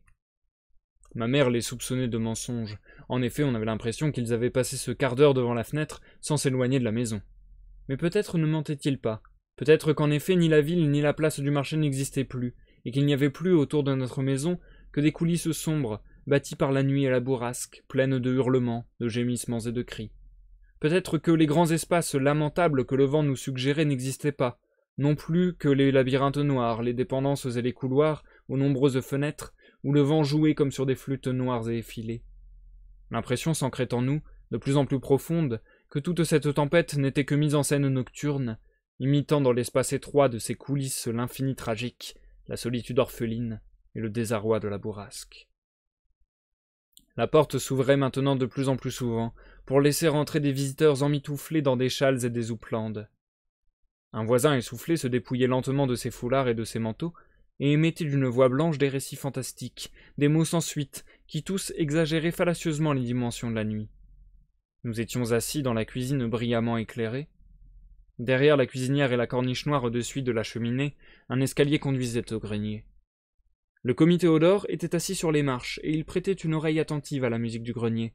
Il entendait, dans les courts intervalles de répit, les soufflets des combles se vider, le toit mollir et pendre comme un immense poumon flasque, pour aussitôt reprendre souffle, se hérisser de palissades, de chevrons, croître jusqu'aux dimensions d'une voûte gothique, se multiplier en une forêt de poutres, pleine d'un écho centuplé, et geindre comme le caisson d'énormes basses enrouées. Ensuite, nous oubliâmes la bourrasque.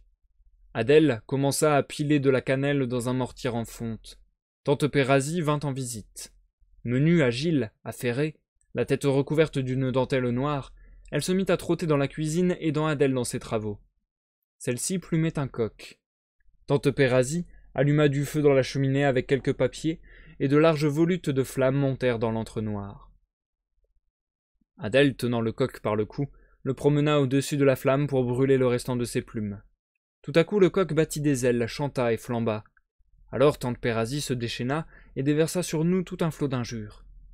Folle de colère, elle vitupérait contre Adèle et ma mère à grand renfort de gestes. J'avais peine à comprendre de quoi il s'agissait, mais elle s'enferrait de plus en plus dans sa furie et ne fut bientôt plus qu'une boule d'insultes et de gesticulations. Il semblait qu'à force de gesticuler, elle allait se désagréger en tronçons, se décomposer, se démembrer en mille araignées, en mille cloportes parcourant en tous sens le plancher dans leur course affolée. Mais au lieu de cela, elle se mit brusquement à rapetisser, à rétrécir, toujours haletante et crachant des jurons. Tout à coup, elle trottina jusqu'à un coin de la cuisine où le bois de chauffage était déposé, et toujours pestant et toussant, elle commença à entrechoquer des bûchettes sonores jusqu'à ce qu'elle eût trouvé 2 baguettes jaunes. Elle les attrapa de ses mains tremblantes d'indignation, se les ajusta aux pieds et grimpa dessus comme sur des échasses. Montée sur ses béquilles jaunes, elle commença à parcourir la cuisine en diagonale, faisant sonner le plancher de plus en plus vite, puis elle monta sur un banc en sapin, clopin-clopant sur les planches, et de là sur l'étagère aux assiettes, une étagère sonore en bois qui faisait le tour de la cuisine, et elle galopa longtemps dessus, boitillant sur ses béquilles, pour enfin, rétrécissant de plus en plus et devenant toute noire, s'enrouler comme une feuille de papier brûlé et tomber en poussière, en cendres, en néant. Nous assistâmes désemparés à cette crise de furie, à ce paroxysme d'autodestruction. Le cœur serré, nous suivîmes le processus lamentable de sa disparition progressive, et quand il eut atteint sa fin naturelle, c'est avec un soupir de soulagement que nous revînmes à nos occupations. Adèle fit à nouveau sonner son mortier de fonte, broyant de la cannelle, ma mère revint à sa conversation interrompue, tandis que le commis Théodore, prêtant de nouveau l'oreille aux vaticinations du grenier, faisait des grimaces, levait haut les sourcils et se riait à lui-même. Et c'est la fin de la nouvelle La Bourrasque. Nous passons à la dernière pause de ce soir, chers amis. Wow, j'ai eu beaucoup de mal à faire la lecture de cette nouvelle, je suis désolé les amis. J'espère que vous avez réussi à suivre malgré tout. Déjà, je suis désolé, mais je suis vraiment fatigué, j'ai l'impression. Je crois que je suis très fatigué, je crois que j'ai très froid, et du coup ça me met pas bien. Donc du coup, ce soir j'ai particulièrement du mal à animer ce live et à lire, donc je m'en excuse déjà.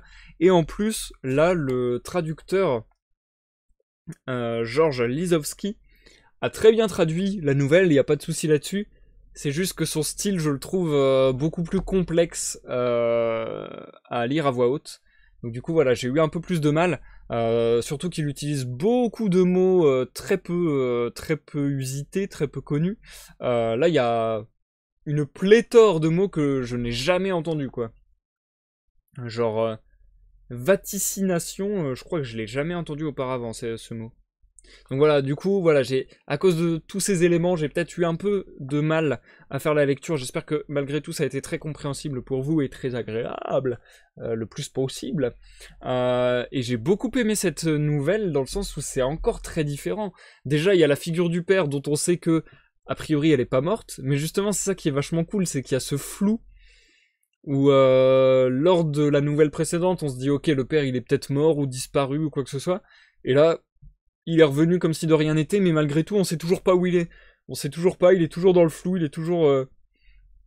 Il y a toujours ce système d'oubli qui est très bizarre, mais en même temps très intéressant, je trouve, où c'est comme si c'était un total étranger qu'on pouvait rencontrer comme ça et se dire « Ah bah mince, je sais plus du tout où il est ». Enfin, c'est comme si on pouvait le perdre, entre guillemets, quoi. C'est comme un objet, entre guillemets, c'est bizarre, mais voilà.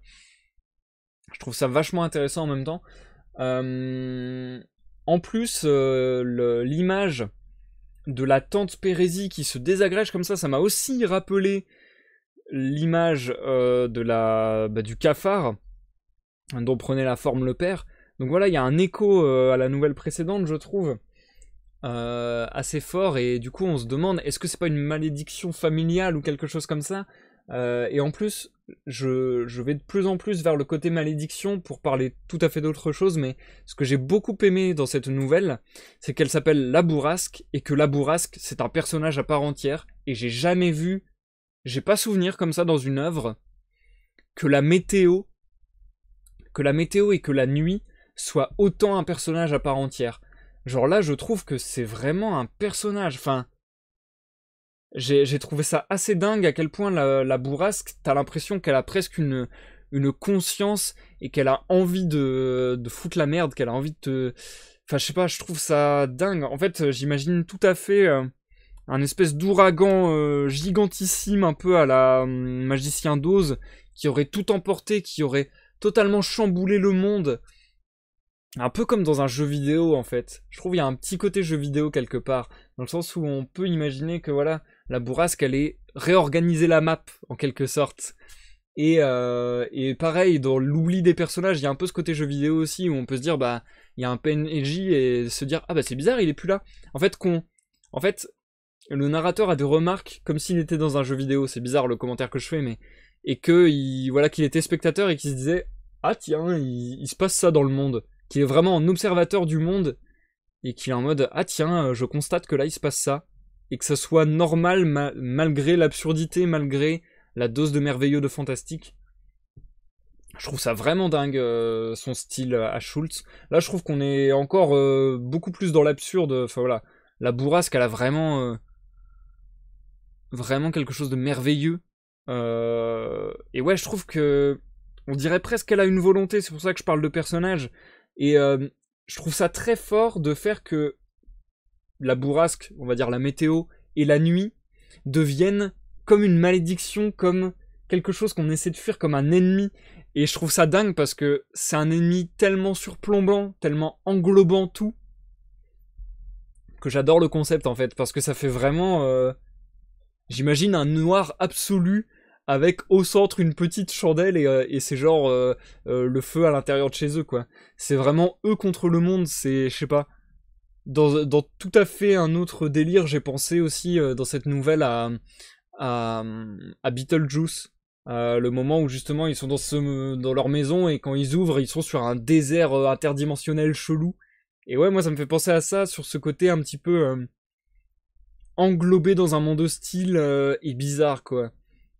Et puis ouais, la bourrasque et la nuit ont quelque chose d'insidieux, comme si ils voulaient s'incruster, comme s'ils voulaient s'immiscer comme ça. Enfin, ça a quelque chose de très pernicieux, je sais pas. Je trouve ça vachement bien foutu en fait. C'est... Ouais, franchement, je suis assez fan de Bruno Schulz, je crois. Hein. Je crois que définitivement, c'est une très bonne découverte. Et du coup, bah, bonsoir Zikael, je sais même plus si je l'ai déjà dit, pardon. Bonsoir Zikael, bienvenue sur ce live.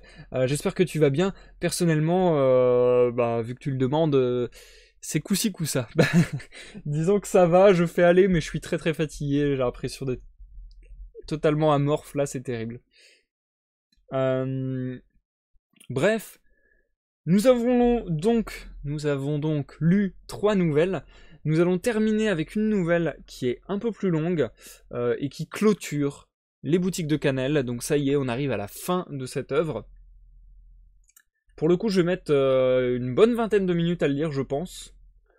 Ah oui. Ah ouais, il y a grave moyen même. Attendez. Ah ouais, non, ça fait 15 pages. Ouais, si, ouais, je vais peut-être 20-30 minutes à le lire, ça dépend le rythme que je vais réussir à y mettre. Je change le titre du live et on est parti. Je dois avouer que je suis un peu déçu d'être en galère à ce point ce soir parce que voilà, souvent le dernier live, souvent le premier et le dernier live de lecture sur une œuvre, bah, j'ai envie qu'il soit un petit peu boosté, un petit peu plus. Et là, j'ai l'impression de pas faire honneur à l'œuvre ce soir. J'ai l'impression de vraiment trop galérer. Je suis un peu déçu. Mais bon, je vais me motiver. Je vais essayer de faire de mon mieux pour la lecture de cette dernière nouvelle. Je me mets à fond. Blablabla.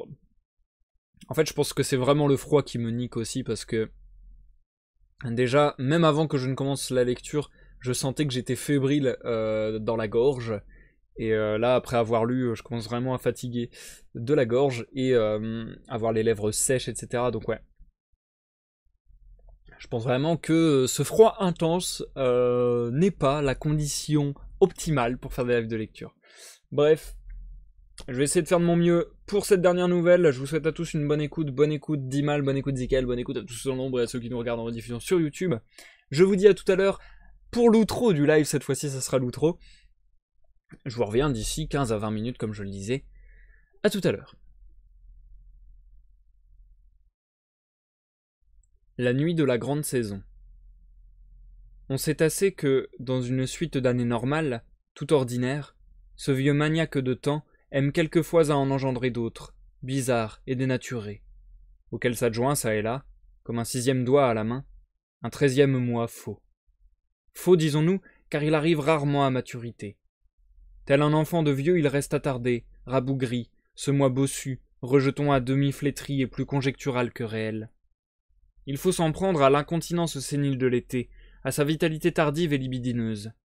Il arrive souvent que, le mois d'août passé, le tronc épaissi de l'été continue encore par habitude de porter ses fruits, d'éjecter du fond de sa vermoulure des journées sauvageonnes, des journées ivrées, stériles et stupides, qu'il nous jette encore gratis par-dessus le marché en quelque sorte, des journées trognons, vides et coriaces, des journées blanchies, ébahies, inutiles. Elles poussent, irrégulières et inégales, informes et rattachées entre elles comme les doigts d'une petite main contrefaite, bourgeonnantes et roulées en figues. D'autres comparent ces journées aux apocryphes glissés subrepticement entre les chapitres du grand livre des saisons, aux palimpsestes introduits secrètement entre ces pages, ou encore à ces feuilles blanches, non maculées par l'encre d'imprimerie, où les yeux gorgés de lecture et saturés de rêves peuvent laisser s'écouler leur trop-plein d'images et se faner lentement, les couleurs devenant de plus en plus inconsistantes, pour bientôt reposer de leur insignifiance, aborder les labyrinthes de nouvelles aventures et de nouveaux chapitres. Ah, ce vieux roman jauni de l'année, ce grand livre du calendrier qui s'en va lentement en morceaux. Il repose, oublié quelque part dans les archives du temps, tandis que son contenu ne cesse de s'enfler jusqu'à faire sauter les reliures, irrigué par le bavardage continuel des mois, la prolifération prodigieuse des racontards, des radotages et des rêves. Aussi bien en transcrivant ces récits, en ordonnant ces histoires dont mon père est le héros dans la marge rongée du texte, ne caressons-nous pas l'espoir secret de les voir s'intégrer un jour, imperceptiblement, aux pages jaunies de ce livre des livres qui lentement se disloque, de les voir participer au grand bruissement de ces pages qui les engloutira. Les événements que nous allons relater ont eu lieu ce 13e mois, superfétatoire en quelque sorte et postiche, sur la 12aine de pages vides de la grande chronique du calendrier. Les matinées, en ce temps-là, étaient étrangement acides et rafraîchissantes. Au rythme froid et soudain comme ralenti du temps, à une odeur toute nouvelle de l'air, à une consistance particulière de la lumière, on voyait bien que l'on était entré dans une autre série de jours, dans une époque neuve de l'année du Seigneur. Sous ces ciels nouveaux, la voix avait des résonances friables et musicales, comme à l'intérieur d'un nouvel appartement, vide encore de meubles, fleurant les vernis, la peinture, les choses à peine entamées, et point encore expérimentées. C'est avec une émotion étrange que l'on faisait l'essai du nouvel écho. On l'entamait avec curiosité, comme dans la fraîcheur lucide du matin, la veille d'un grand voyage. On entamerait un baba pour le café matinal. Mon père était à nouveau assis derrière le comptoir, dans un petit réduit voûté, quadrillé comme une ruche de registres multicellulaires, et qui s'écaillait indéfiniment en couches superposées de papier, de lettres et de factures. Du frémissement des grandes feuilles remuées, du feuilletement incessant des paperasses, surgissait l'existence vide et quadrillée de cette pièce, tandis que le déplacement continuel des plis et des lettres, renouvelé dans l'air étouffant du réduit, à partir d'innombrables entêtes commerciaux, une apothéose en forme de villes industrielles aux cheminées fumantes, entourée de nombreuses rangées de médailles et prises dans les entrelacs et les enjolivements prétentieux des haies et des scies. Là se tenait mon père, comme dans une noisellerie, perché sur un haut tabouret, tandis que dans les pigeonniers des registres bruissaient les rôles de papier, et que tous les nids et le creux vermoulu de l'arbre étaient remplis jusqu'au bord par le gazouillis des chiffres. L'antre, noircissant du magasin, s'enrichissait de jour en jour de nouvelles provisions de draps, de cheviotes et de velours et de bure. Sur les sombres rayons, ces greniers et réserves du coloris feutre noir, mûrissait lentement tout en se décantant la sombre coloration des choses, augmentait et se multipliait le puissant capital de l'automne. Ce faisant, il prenait de plus en plus de place sur les rayons, se poussant d'un côté et de l'autre comme sur les gradins d'un immense théâtre, se complétant encore et s'enrichissant chaque matin par de nouvelles livraisons que coltinaient sur leurs épaules d'ours, dans de grands ballots et des caisses encombrantes, des porteurs barbus et geignants qui sentaient le froid automnal et l'alcool. Les commis s'empressaient de déballer ces provisions nouvelles d'étoffes saturées de couleurs, et en garnissaient soigneusement, comme avec du mastic, les moindres vides et creux des armoires hautes.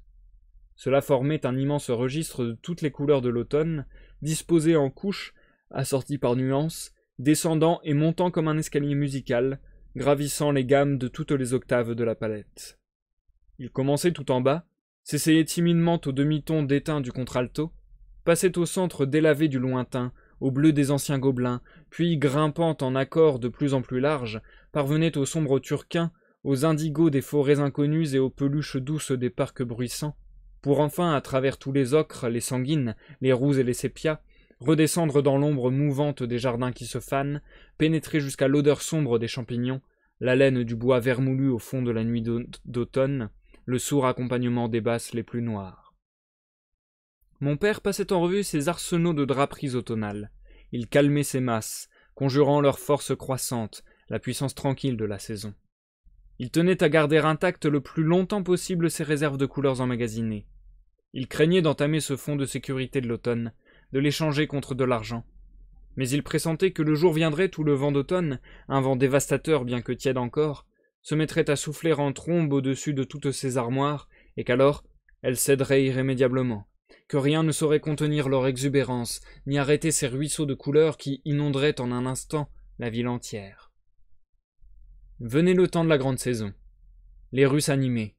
Vers 6 heures de l'après-midi, la ville connaissait une montée de température, les maisons prenaient des couleurs malsaines, les gens allaient comme mus par un feu intérieur, outrageusement fardés, les yeux luisants de la belle fièvre pernicieuse des jours de fête. Dans les ruelles transversales, les calmes impasses qui fuyaient déjà vers les quartiers nocturnes, la ville était vide. Seuls des enfants essoufflés vaquaient encore dans de petits squares à l'ombre des balcons, à leurs jeux bruyants et insensés. Ils portaient des petites vessies à leurs lèvres, afin de les gonfler d'air, et de se transformer soudain eux-mêmes en grosses baudruches dindonnantes et glougloutantes, de se coqueliner en masques stupides de coqs rouges et coquericants, en monstres hideux et colorés de l'automne, aussi fantasques qu'absurdes. Il semblait qu'ainsi gonflés d'air et coquericants, ils n'hésiteraient pas à se détacher du sol en longues chaînes colorées et à survoler la ville comme les files d'oiseaux migrateurs, étranges et fantastiques flottilles de papier gaufré, couleur du temps automnal. Ou bien ils se poussaient en criant sur de petites charrettes grinçantes qui tintamaraient à la fois des timons, des rayons et des roues. Chargées de leurs cris joyeux, elles roulaient lourdement, dévalant la rue en pente jusqu'à la petite rivière vespérale, aux flots jaunes et coulant bas, où elles se fracassaient avec un grand bruit pour n'être plus qu'un monceau de roues, de piquets et de chevilles. Et pendant que les jeux d'enfants devenaient de plus en plus tumultueux et enchevêtrés, les couleurs malsaines de la ville s'assombrissaient et se teintaient de pourpre. Le monde entier, tout à coup, commençait à se faner, à noircir, et très vite, il sécrétait un crépuscule chancelant qui contaminait toute chose. Traîtresse et vénéneuse, cette contagion gagnait tout, allait d'une chose à l'autre et la touchait telle qu'aussitôt celle-ci pourrissait, noircissait et tombait en poussière. Les gens fuyaient le crépuscule dans une panique sourde, mais cette lèpre soudain les rattrapait, faisait jaillir sur leur front une sombre éruption. Ils perdaient leur visage, qui tombait par terre en grandes taches informes, et s'ils continuaient encore leur chemin, c'est dépourvu de traits, sans yeux, semant en route masque après masque, en sorte que le crépuscule grouillé de ces larves abandonnées, essaimait dans une fuite éperdue. Mais bientôt, la ville commençait à se recouvrir d'une rêche écorce noire qui s'écaillait en larges croûtes, escarres maladives de l'ombre. Et tandis qu'au ras du sol, tout se dissolvait et s'anéantissait dans le silence, dans la panique d'une décomposition rapide, là-haut, tout durait encore, et montait sans cesse l'alarme muette du couchant, frémissante du pépillement d'un millier de sonnettes inaudibles, palpitante de l'envol d'un millier d'alouettes invisibles volant ensemble vers un seul infini immense et argenté. Puis c'était soudain la nuit, énorme, grossie encore des souffles du vent qui l'élargissaient de toutes parts. Dans son multiple labyrinthe, des nids clairs se creusaient. Les magasins, beaux lampions colorés, pleins de marchandises entassées et bourdonnant d'acheteurs. À travers les vitres claires de ces lampions, on pouvait suivre le rite bruyant, pénétré d'un étrange cérémonial, des achats saisonniers. Cette grande nuit d'automne, tout emplie, mouvante d'ombre, élargie par les vents, Cachés dans ses replis des poches claires, des petits sachets lumineux, pleins d'une marchandise bigarrée composée de chocolat, de petits gâteaux, de denrées coloniales. Ces petites boutiques et ces kiosques, construits en boîtes de confiserie, tapissés à l'intérieur de réclames de chocolat, remplis de savonnettes, de pacotilles joyeuses, de petits riens dorés, de papiers argentés, de gaufres et de bonbons verts à la menthe, étaient comme des grelots d'insouciance, suspendus au rideau noir de l'immense nuit labyrinthée et secoués de vent. Les grandes foules sombres s'avançaient dans l'obscurité en une cohue tumultueuse, dans le bruit de milliers de pas et le chuchotement de milliers de lèvres. Migration grouillante et enchevêtrée par les artères de la ville automnale. Ainsi coulait ce fleuve plein de brouhaha, de regards obliques, de coups d'œil envieux entrecoupés de conversations à mi-voix, hachées de plaisanteries, farcies de racontars, de rires et de cris. On aurait dit que des champs entiers de têtes de pavots séchés, perdant déjà leur grain, s'étaient mis en marche, tête grelot, homme crécelle. Mon père, le visage rouge et congestionné, les yeux extraordinairement brillants, se promenait à grands pas dans le magasin éclairé en tendant l'oreille. Par les vitres de la devanture et de la porte, le murmure lointain de la ville parvenait jusque-là ainsi que le bourdement contenu de la foule en marche. Au-dessus du magasin, silencieux, brûlait la flamme claire d'une lampe à pétrole suspendue à la grande voûte et qui poursuivait impitoyablement les moindres parcelles d'ombre nichées dans les recoins. Le plancher vide craquait dans le silence et comptait, à la lumière de la lampe, l'échiquier de ces dalles qui conversaient entre elles au moyen de craquements étouffés auxquels répondaient çà et là des éclatements sonores. Les étoffes, elles, reposaient muettes et sans voix dans leur immobilité feutrée et duveteuse, se lançant seulement le long des murs des regards complices une fois que mon père avait le dos tourné, ou échangeant d'armoire en armoire des signes imperceptibles de connivence. Père tendait l'oreille. Celle-ci semblait s'allonger démesurément dans le silence crépusculaire et se propager au dehors, étrange corail, polype rouge ondoyant dans la lie de la nuit. Il tendait l'oreille et il entendait. Il entendait avec une inquiétude croissante la marée montante de la foule qui s'approchait. Avec épouvante, il faisait le tour du magasin vide, cherchant des yeux les commis. Mais ces anges rouquins ou noirs avaient mystérieusement disparu. Il était resté seul, livré en proie à cette foule qui allait se déverser incontinent dans le magasin silencieux et se partager, s'arracher aux enchères, le riche automne amassé pieusement depuis des années dans cette grange austère. Où étaient passés les commis, ces beaux chérubins noirs qui devaient l'aider à défendre les sombres retranchements de tissu? Qu'étaient-ils devenus? Un soupçon douloureux l'effleura. Il devait être quelque part, dans les tréfonds de la maison, en train de pécher avec les filles des hommes. Immobile et rongé d'inquiétude dans le silence clair du magasin, il entendait par une espèce d'ouïe intérieure tout ce qui se passait dans les profondeurs de la maison, dans les compartiments lointains de ce grand lampion lumineux. La maison s'ouvrait devant lui, chambre après chambre, les cloisons s'abattaient et offraient à ses yeux la vue d'une poursuite effrénée d'Adèle à travers toutes les pièces vides et brillamment éclairées, les montées essoufflées et les descentes folles dans l'escalier, jusqu'à ce qu'elle échappât au commis et se barricadât à l'aide du buffet dans la cuisine claire. Elle se tenait là, haletante, luisante et joyeuse, battant l'air en souriant de ses grands cils noirs. Les commis rigolaient, accroupis devant la porte. La fenêtre de la cuisine donnait sur la grande nuit, pleine de songes enchevêtrés. Dans les vitres noires entr'ouvertes, flambait le reflet d'une lointaine illumination. Les casseroles et les cruches bien astiquées se tenaient immobiles tout autour et luisaient dans le silence de l'éclat gras de leur vernis. Adèle penchait prudemment à la fenêtre son visage fardé aux yeux frémissants. Elle cherchait les commis dans la courette noire, flairant un guet-apens. Et elle les vit tout à coup, qui marchaient précautionneusement, à la queue leu-leu, sur le mince rebord qui longeait le mur du premier étage et parvenait jusqu'à la fenêtre. Mon père fit entendre un cri de désespoir et de rage, mais au même instant, le bruit des voix s'amplifia, et les vitres claires du magasin se peuplèrent de visages convulsés par le rire, aux lèvres largement écartées, au nez aplati. Mon père devint tout cramoisi d'emportement et sauta sur le comptoir, et quand la foule se rua à l'assaut de la forteresse et investit son enceinte, mon père, en quelques enjambées, grimpa jusqu'aux rayons les plus élevés, et là, suspendu très haut au-dessus de la foule, emboucha désespérément un grand trombone, sonnant l'alarme. Mais la voûte épaisse ne retentit point du battement d'ailes des anges volant à la rescousse, et seul, à chaque gémissement du trombone, répondait le chœur goguenard de la foule. « Allez, Jacob, vendez! Allez, Jacob, marchandez !» criaient-ils tous, et ce cri continuellement répété épousait un rythme de mélopée. se transformer peu à peu en un refrain entonné par toutes les gorges à la fois. Alors mon père se résigna à la défaite, quitta le haut rebord où il s'était perché, et se précipita en poussant un grand cri sur les barricades de drap. Grandi par la colère, la tête enflée en un poing monstrueusement pourpre, tel un prophète et un lutteur, il assaillit les retranchements de tissu et commença à se déchaîner contre eux. Il pesait de tout son poids sur les grandes balles de laine, les arrachait de leurs rayons, chargeait sur ses épaules d'immenses pièces de drap, et les faisait choir avec un martèlement sourd sur le comptoir. Les balles volaient dans l'air, se déployant avec fracas en d'immenses étendards, les rayons crachaient de partout des flammes de tissu, des cascades d'étoffes, comme sous l'effet de la canne de Moïse. Ainsi se vidèrent les armoires, et leurs provisions vigoureusement vomies s'écoulaient en de larges cours d'eau.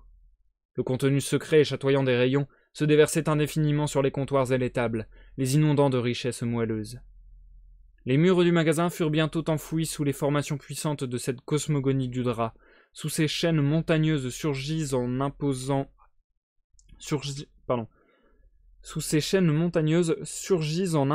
massifs. Des vallées profondes se creusaient parmi les pentes abruptes et les reliefs des continents nouveaux, explosés dans le calme pathétique des hauts plateaux. L'espace du magasin s'était élargi en un immense panorama de paysages automnal, plein de lacs et de lointains brumeux, et dans ce décor fabuleux, mon père marchait à grands pas, traversant les plaines et les vallées de ce pays de Canaan fantastique, les mains déployées au-dessus de la tête en un geste de prophète, semblant modeler le paysage à grands coups d'inspiration. Et tout en bas, au pied du mont Sinaï, surgit de la colère paternelle le peuple gesticulé, s'égosillait, louait Baal et marchandait. Les gens plongeaient leurs mains jusqu'aux coudes dans les replis mous des lainages, se drapaient d'étoffes bariolées, s'entouraient les épaules de dominos improvisés ou de chapes, sans cesser de jacasser à tort et à travers. Mon père apparaissait tout à coup au-dessus des têtes de ces mercantis, grandis par la colère, les fustigeant, ces idolâtres, du glaive de feu de sa parole.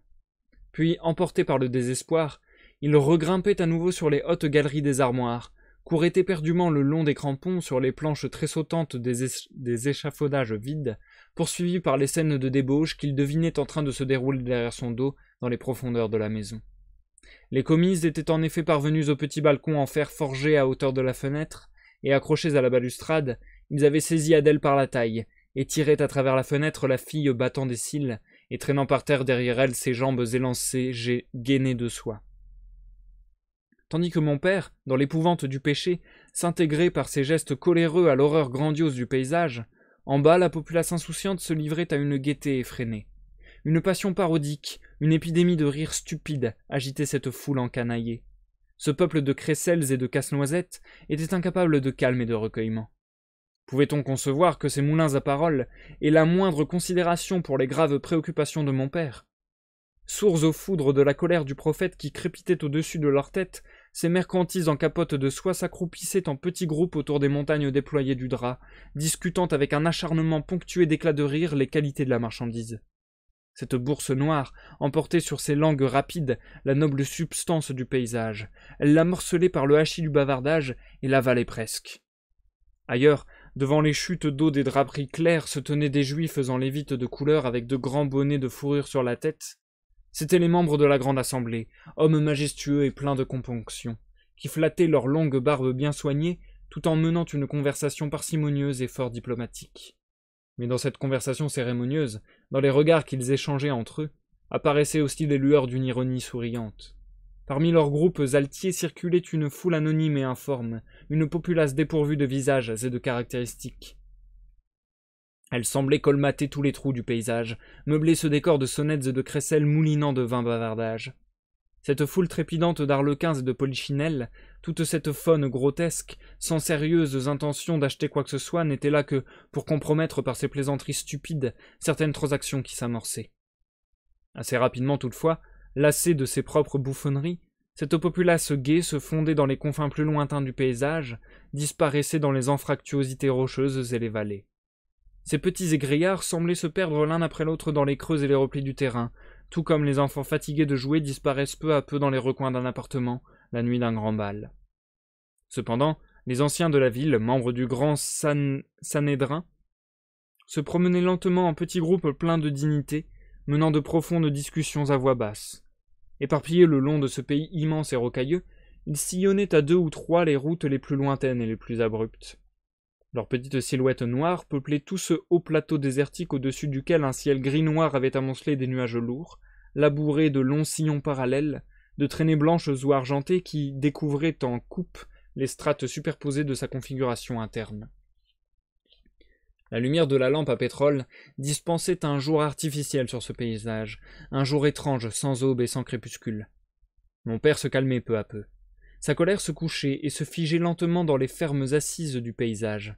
Il se tenait maintenant sur les galeries hautes des rayons, scrutant les horizons lointains de l'automne.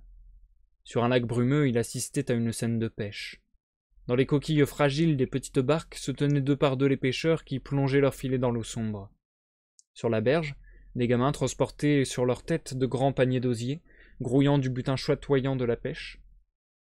C'est alors qu'il vit des groupes d'itinérants, dans le lointain, lever haut la tête vers le ciel et désigner quelque chose avec des gestes fort animés. Et aussitôt le ciel se couvrit d'une sorte d'éruption rougeâtre, se peupla de taches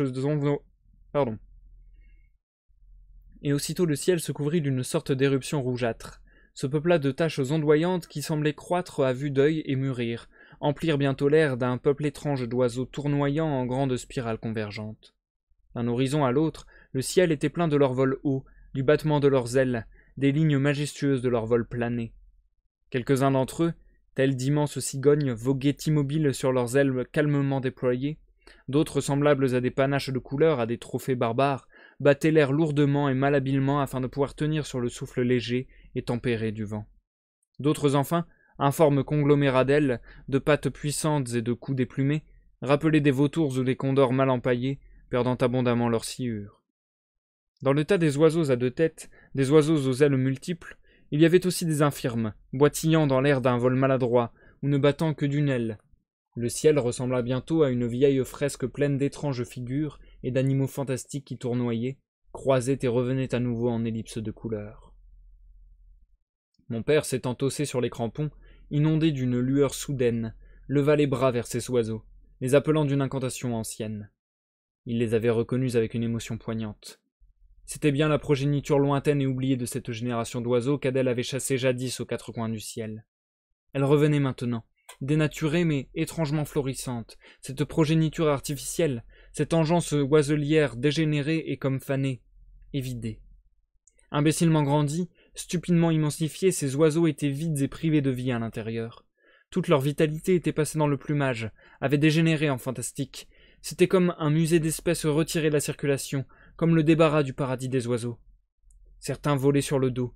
Ils avaient de lourds becs maladroits semblables à des cadenas ou à des serrures, semés de callosités de couleurs. De plus, ils étaient aveugles. Combien mon père fut ému par ce retour inopiné, ému et ébahi, devant l'instinct de ces oiseaux, devant leur attachement au maître, attachement que cette peuplade réprouvée devait avoir nourri dans son âme comme une légende, pour revenir enfin, descendance lointaine, le dernier jour avant l'extinction de la race, dans le ciel de sa patrie immémoriale. Mais ces oiseaux aveugles en papier ne pouvaient plus guère reconnaître mon père. C'est en vain qu'il les appelait par les conjurations anciennes, en vain qu'il leur parlait le langage oublié des oiseaux. Ils ne l'entendaient pas, ne le voyaient pas. Tout à coup, des pierres sifflèrent dans l'air. C'étaient les clowns, les égrillards, engeances stupides et malfaisantes, qui commençaient à viser de leurs projectiles le ciel fantastique des oiseaux. En vain, mon père les conjurait-il, en vain les enveloppait-il de gestes magiques. On ne l'entendait pas, on ne le voyait pas. Et les oiseaux tombaient. Sitôt touchés par un projectile, ils culbutaient lourdement, avachis tout à coup, et semblaient se faner encore dans leur vol. Avant de toucher terre, ils n'étaient déjà plus qu'une masse informe de plumes emmêlées.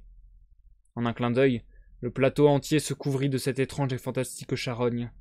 Avant que mon père eût pu parvenir au lieu de carnage, toute cette tribu admirable gisait déjà morte, éparpillée sur les rochers. C'est alors seulement, de près, que mon père put se rendre compte de la pacotille que représentait cette génération appauvrie, du ridicule de son anatomie en faux clinquant. C'étaient pour la plupart d'immenses brandons de plumes truffées, tant bien que mal de vieilles carnes. Chez beaucoup, on ne pouvait même pas distinguer la tête, car cette partie de leur corps ne portait aucun des symboles. Chez beaucoup, on ne pouvait même pas distinguer la tête, car cette partie de leur corps ne portait aucun des symboles de l'âme. Certains étaient couverts d'un poil court et frisé, agglutinés comme chez les aurochs, et puaient atrocement. d'autres rappelaient des chameaux crevés, chauves et bossus. D'autres, enfin, faits d'une sorte de papier spécial, étaient vides à l'intérieur et richement coloriés sur les bords. Certains se révélaient de près n'être rien d'autre que d'immenses queues de paon, des éventails étincelants dans lesquels on avait réussi par on ne sait quel moyen à insuffler une apparence de vie. Je vis le triste retour de mon père. Le jour artificiel se teintait peu à peu des lueurs ordinaires de l'aube.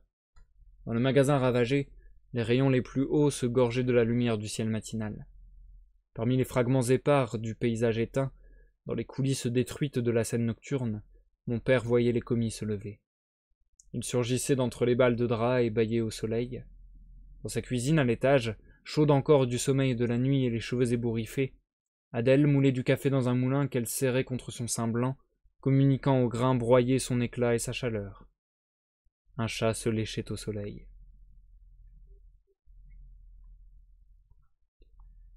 Et c'est la fin de la nouvelle La Nuit de la Grande Saison. C'est donc également la fin du recueil Les Boutiques de Cannelle de Bruno Schulz. Nous passons à l'outro de ce live, chers amis. Waouh. Ok. Alors je suis encore une fois, je vous présente mes excuses encore une fois.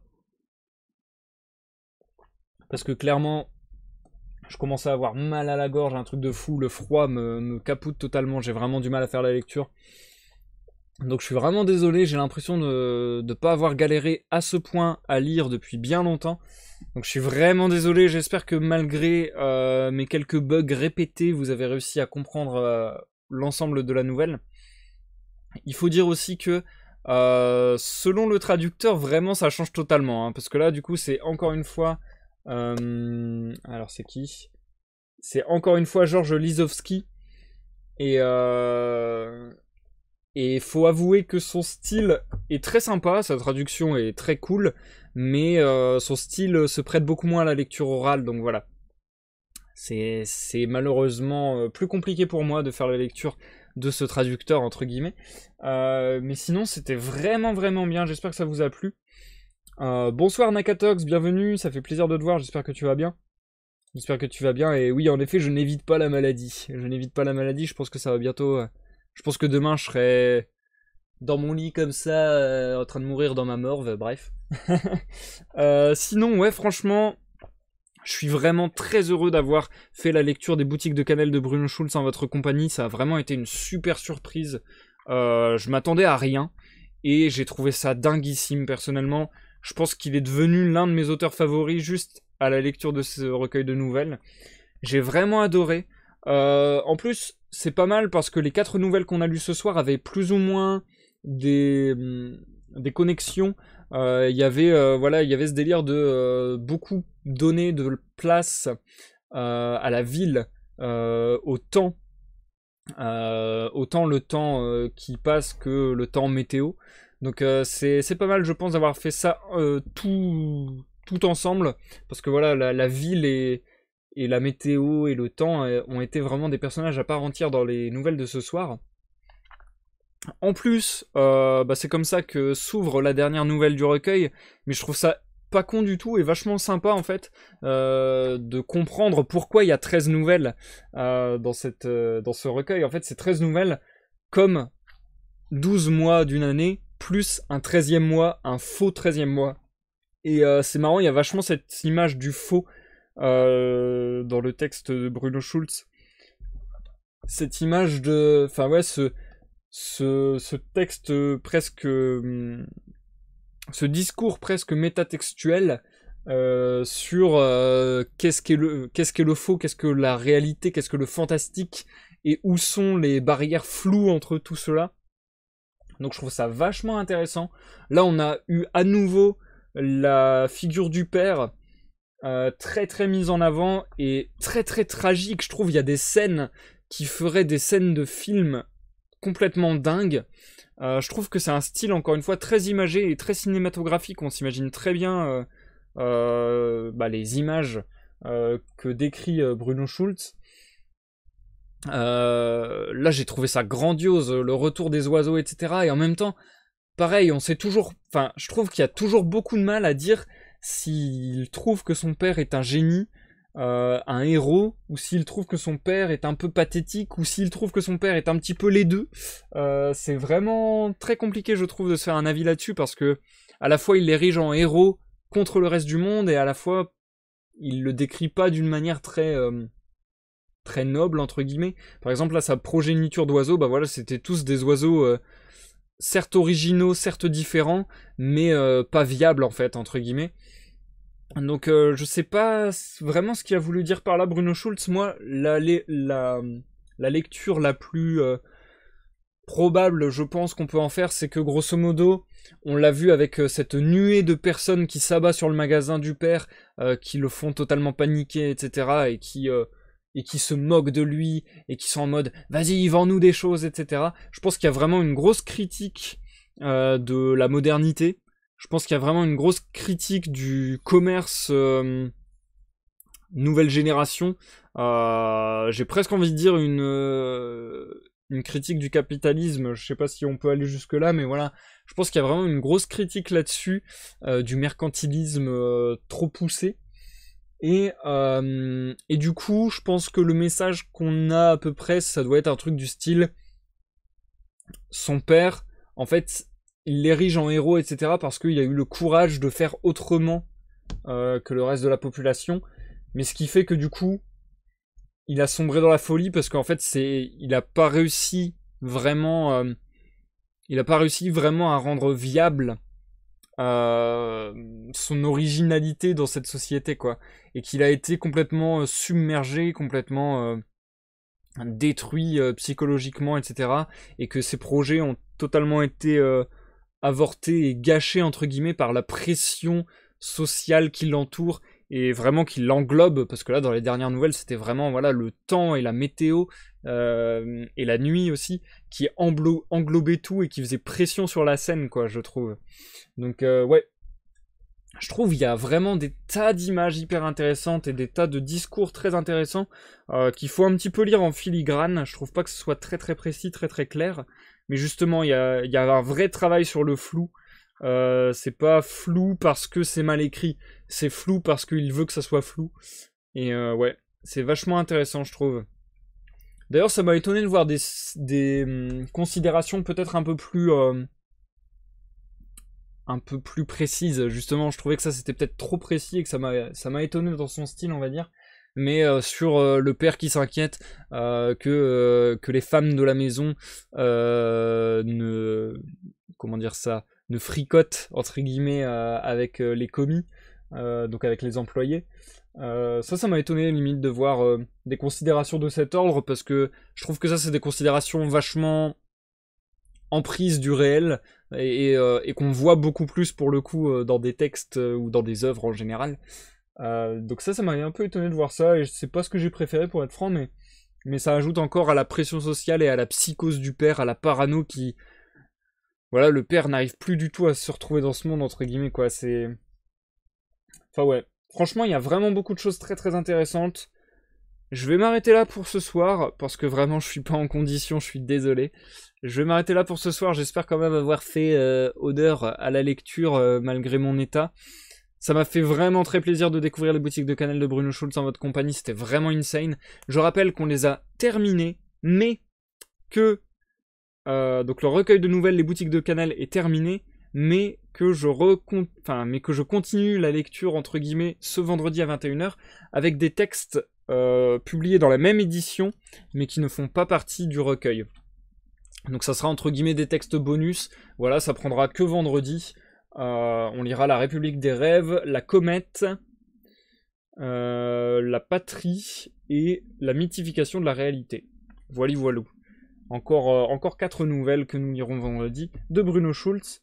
Et c'est pas exclu du coup, comme je le disais, qu'on lise un jour Le Sanatorium au Croque-Mort, un autre recueil de nouvelles de Bruno Schulz, parce que vraiment je suis tombé en amour avec cet auteur.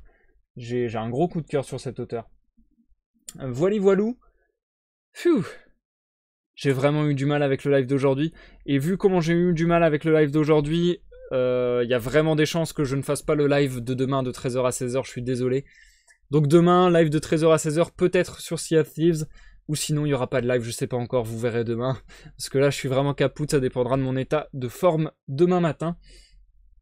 Sur ce, merci à tous ceux qui sont passés, merci Dimal, Tran, Jumpy, Zikael, ça me fait plaisir de vous accueillir, Nakatox aussi, merci beaucoup à vous tous, ça m'a fait plaisir de vous voir. Je vous souhaite à tous une bonne soirée, une bonne nuit, et vous dis à la prochaine pour une prochaine lecture, une prochaine découverte, ou peut-être une prochaine partie de gaming. Bye bye.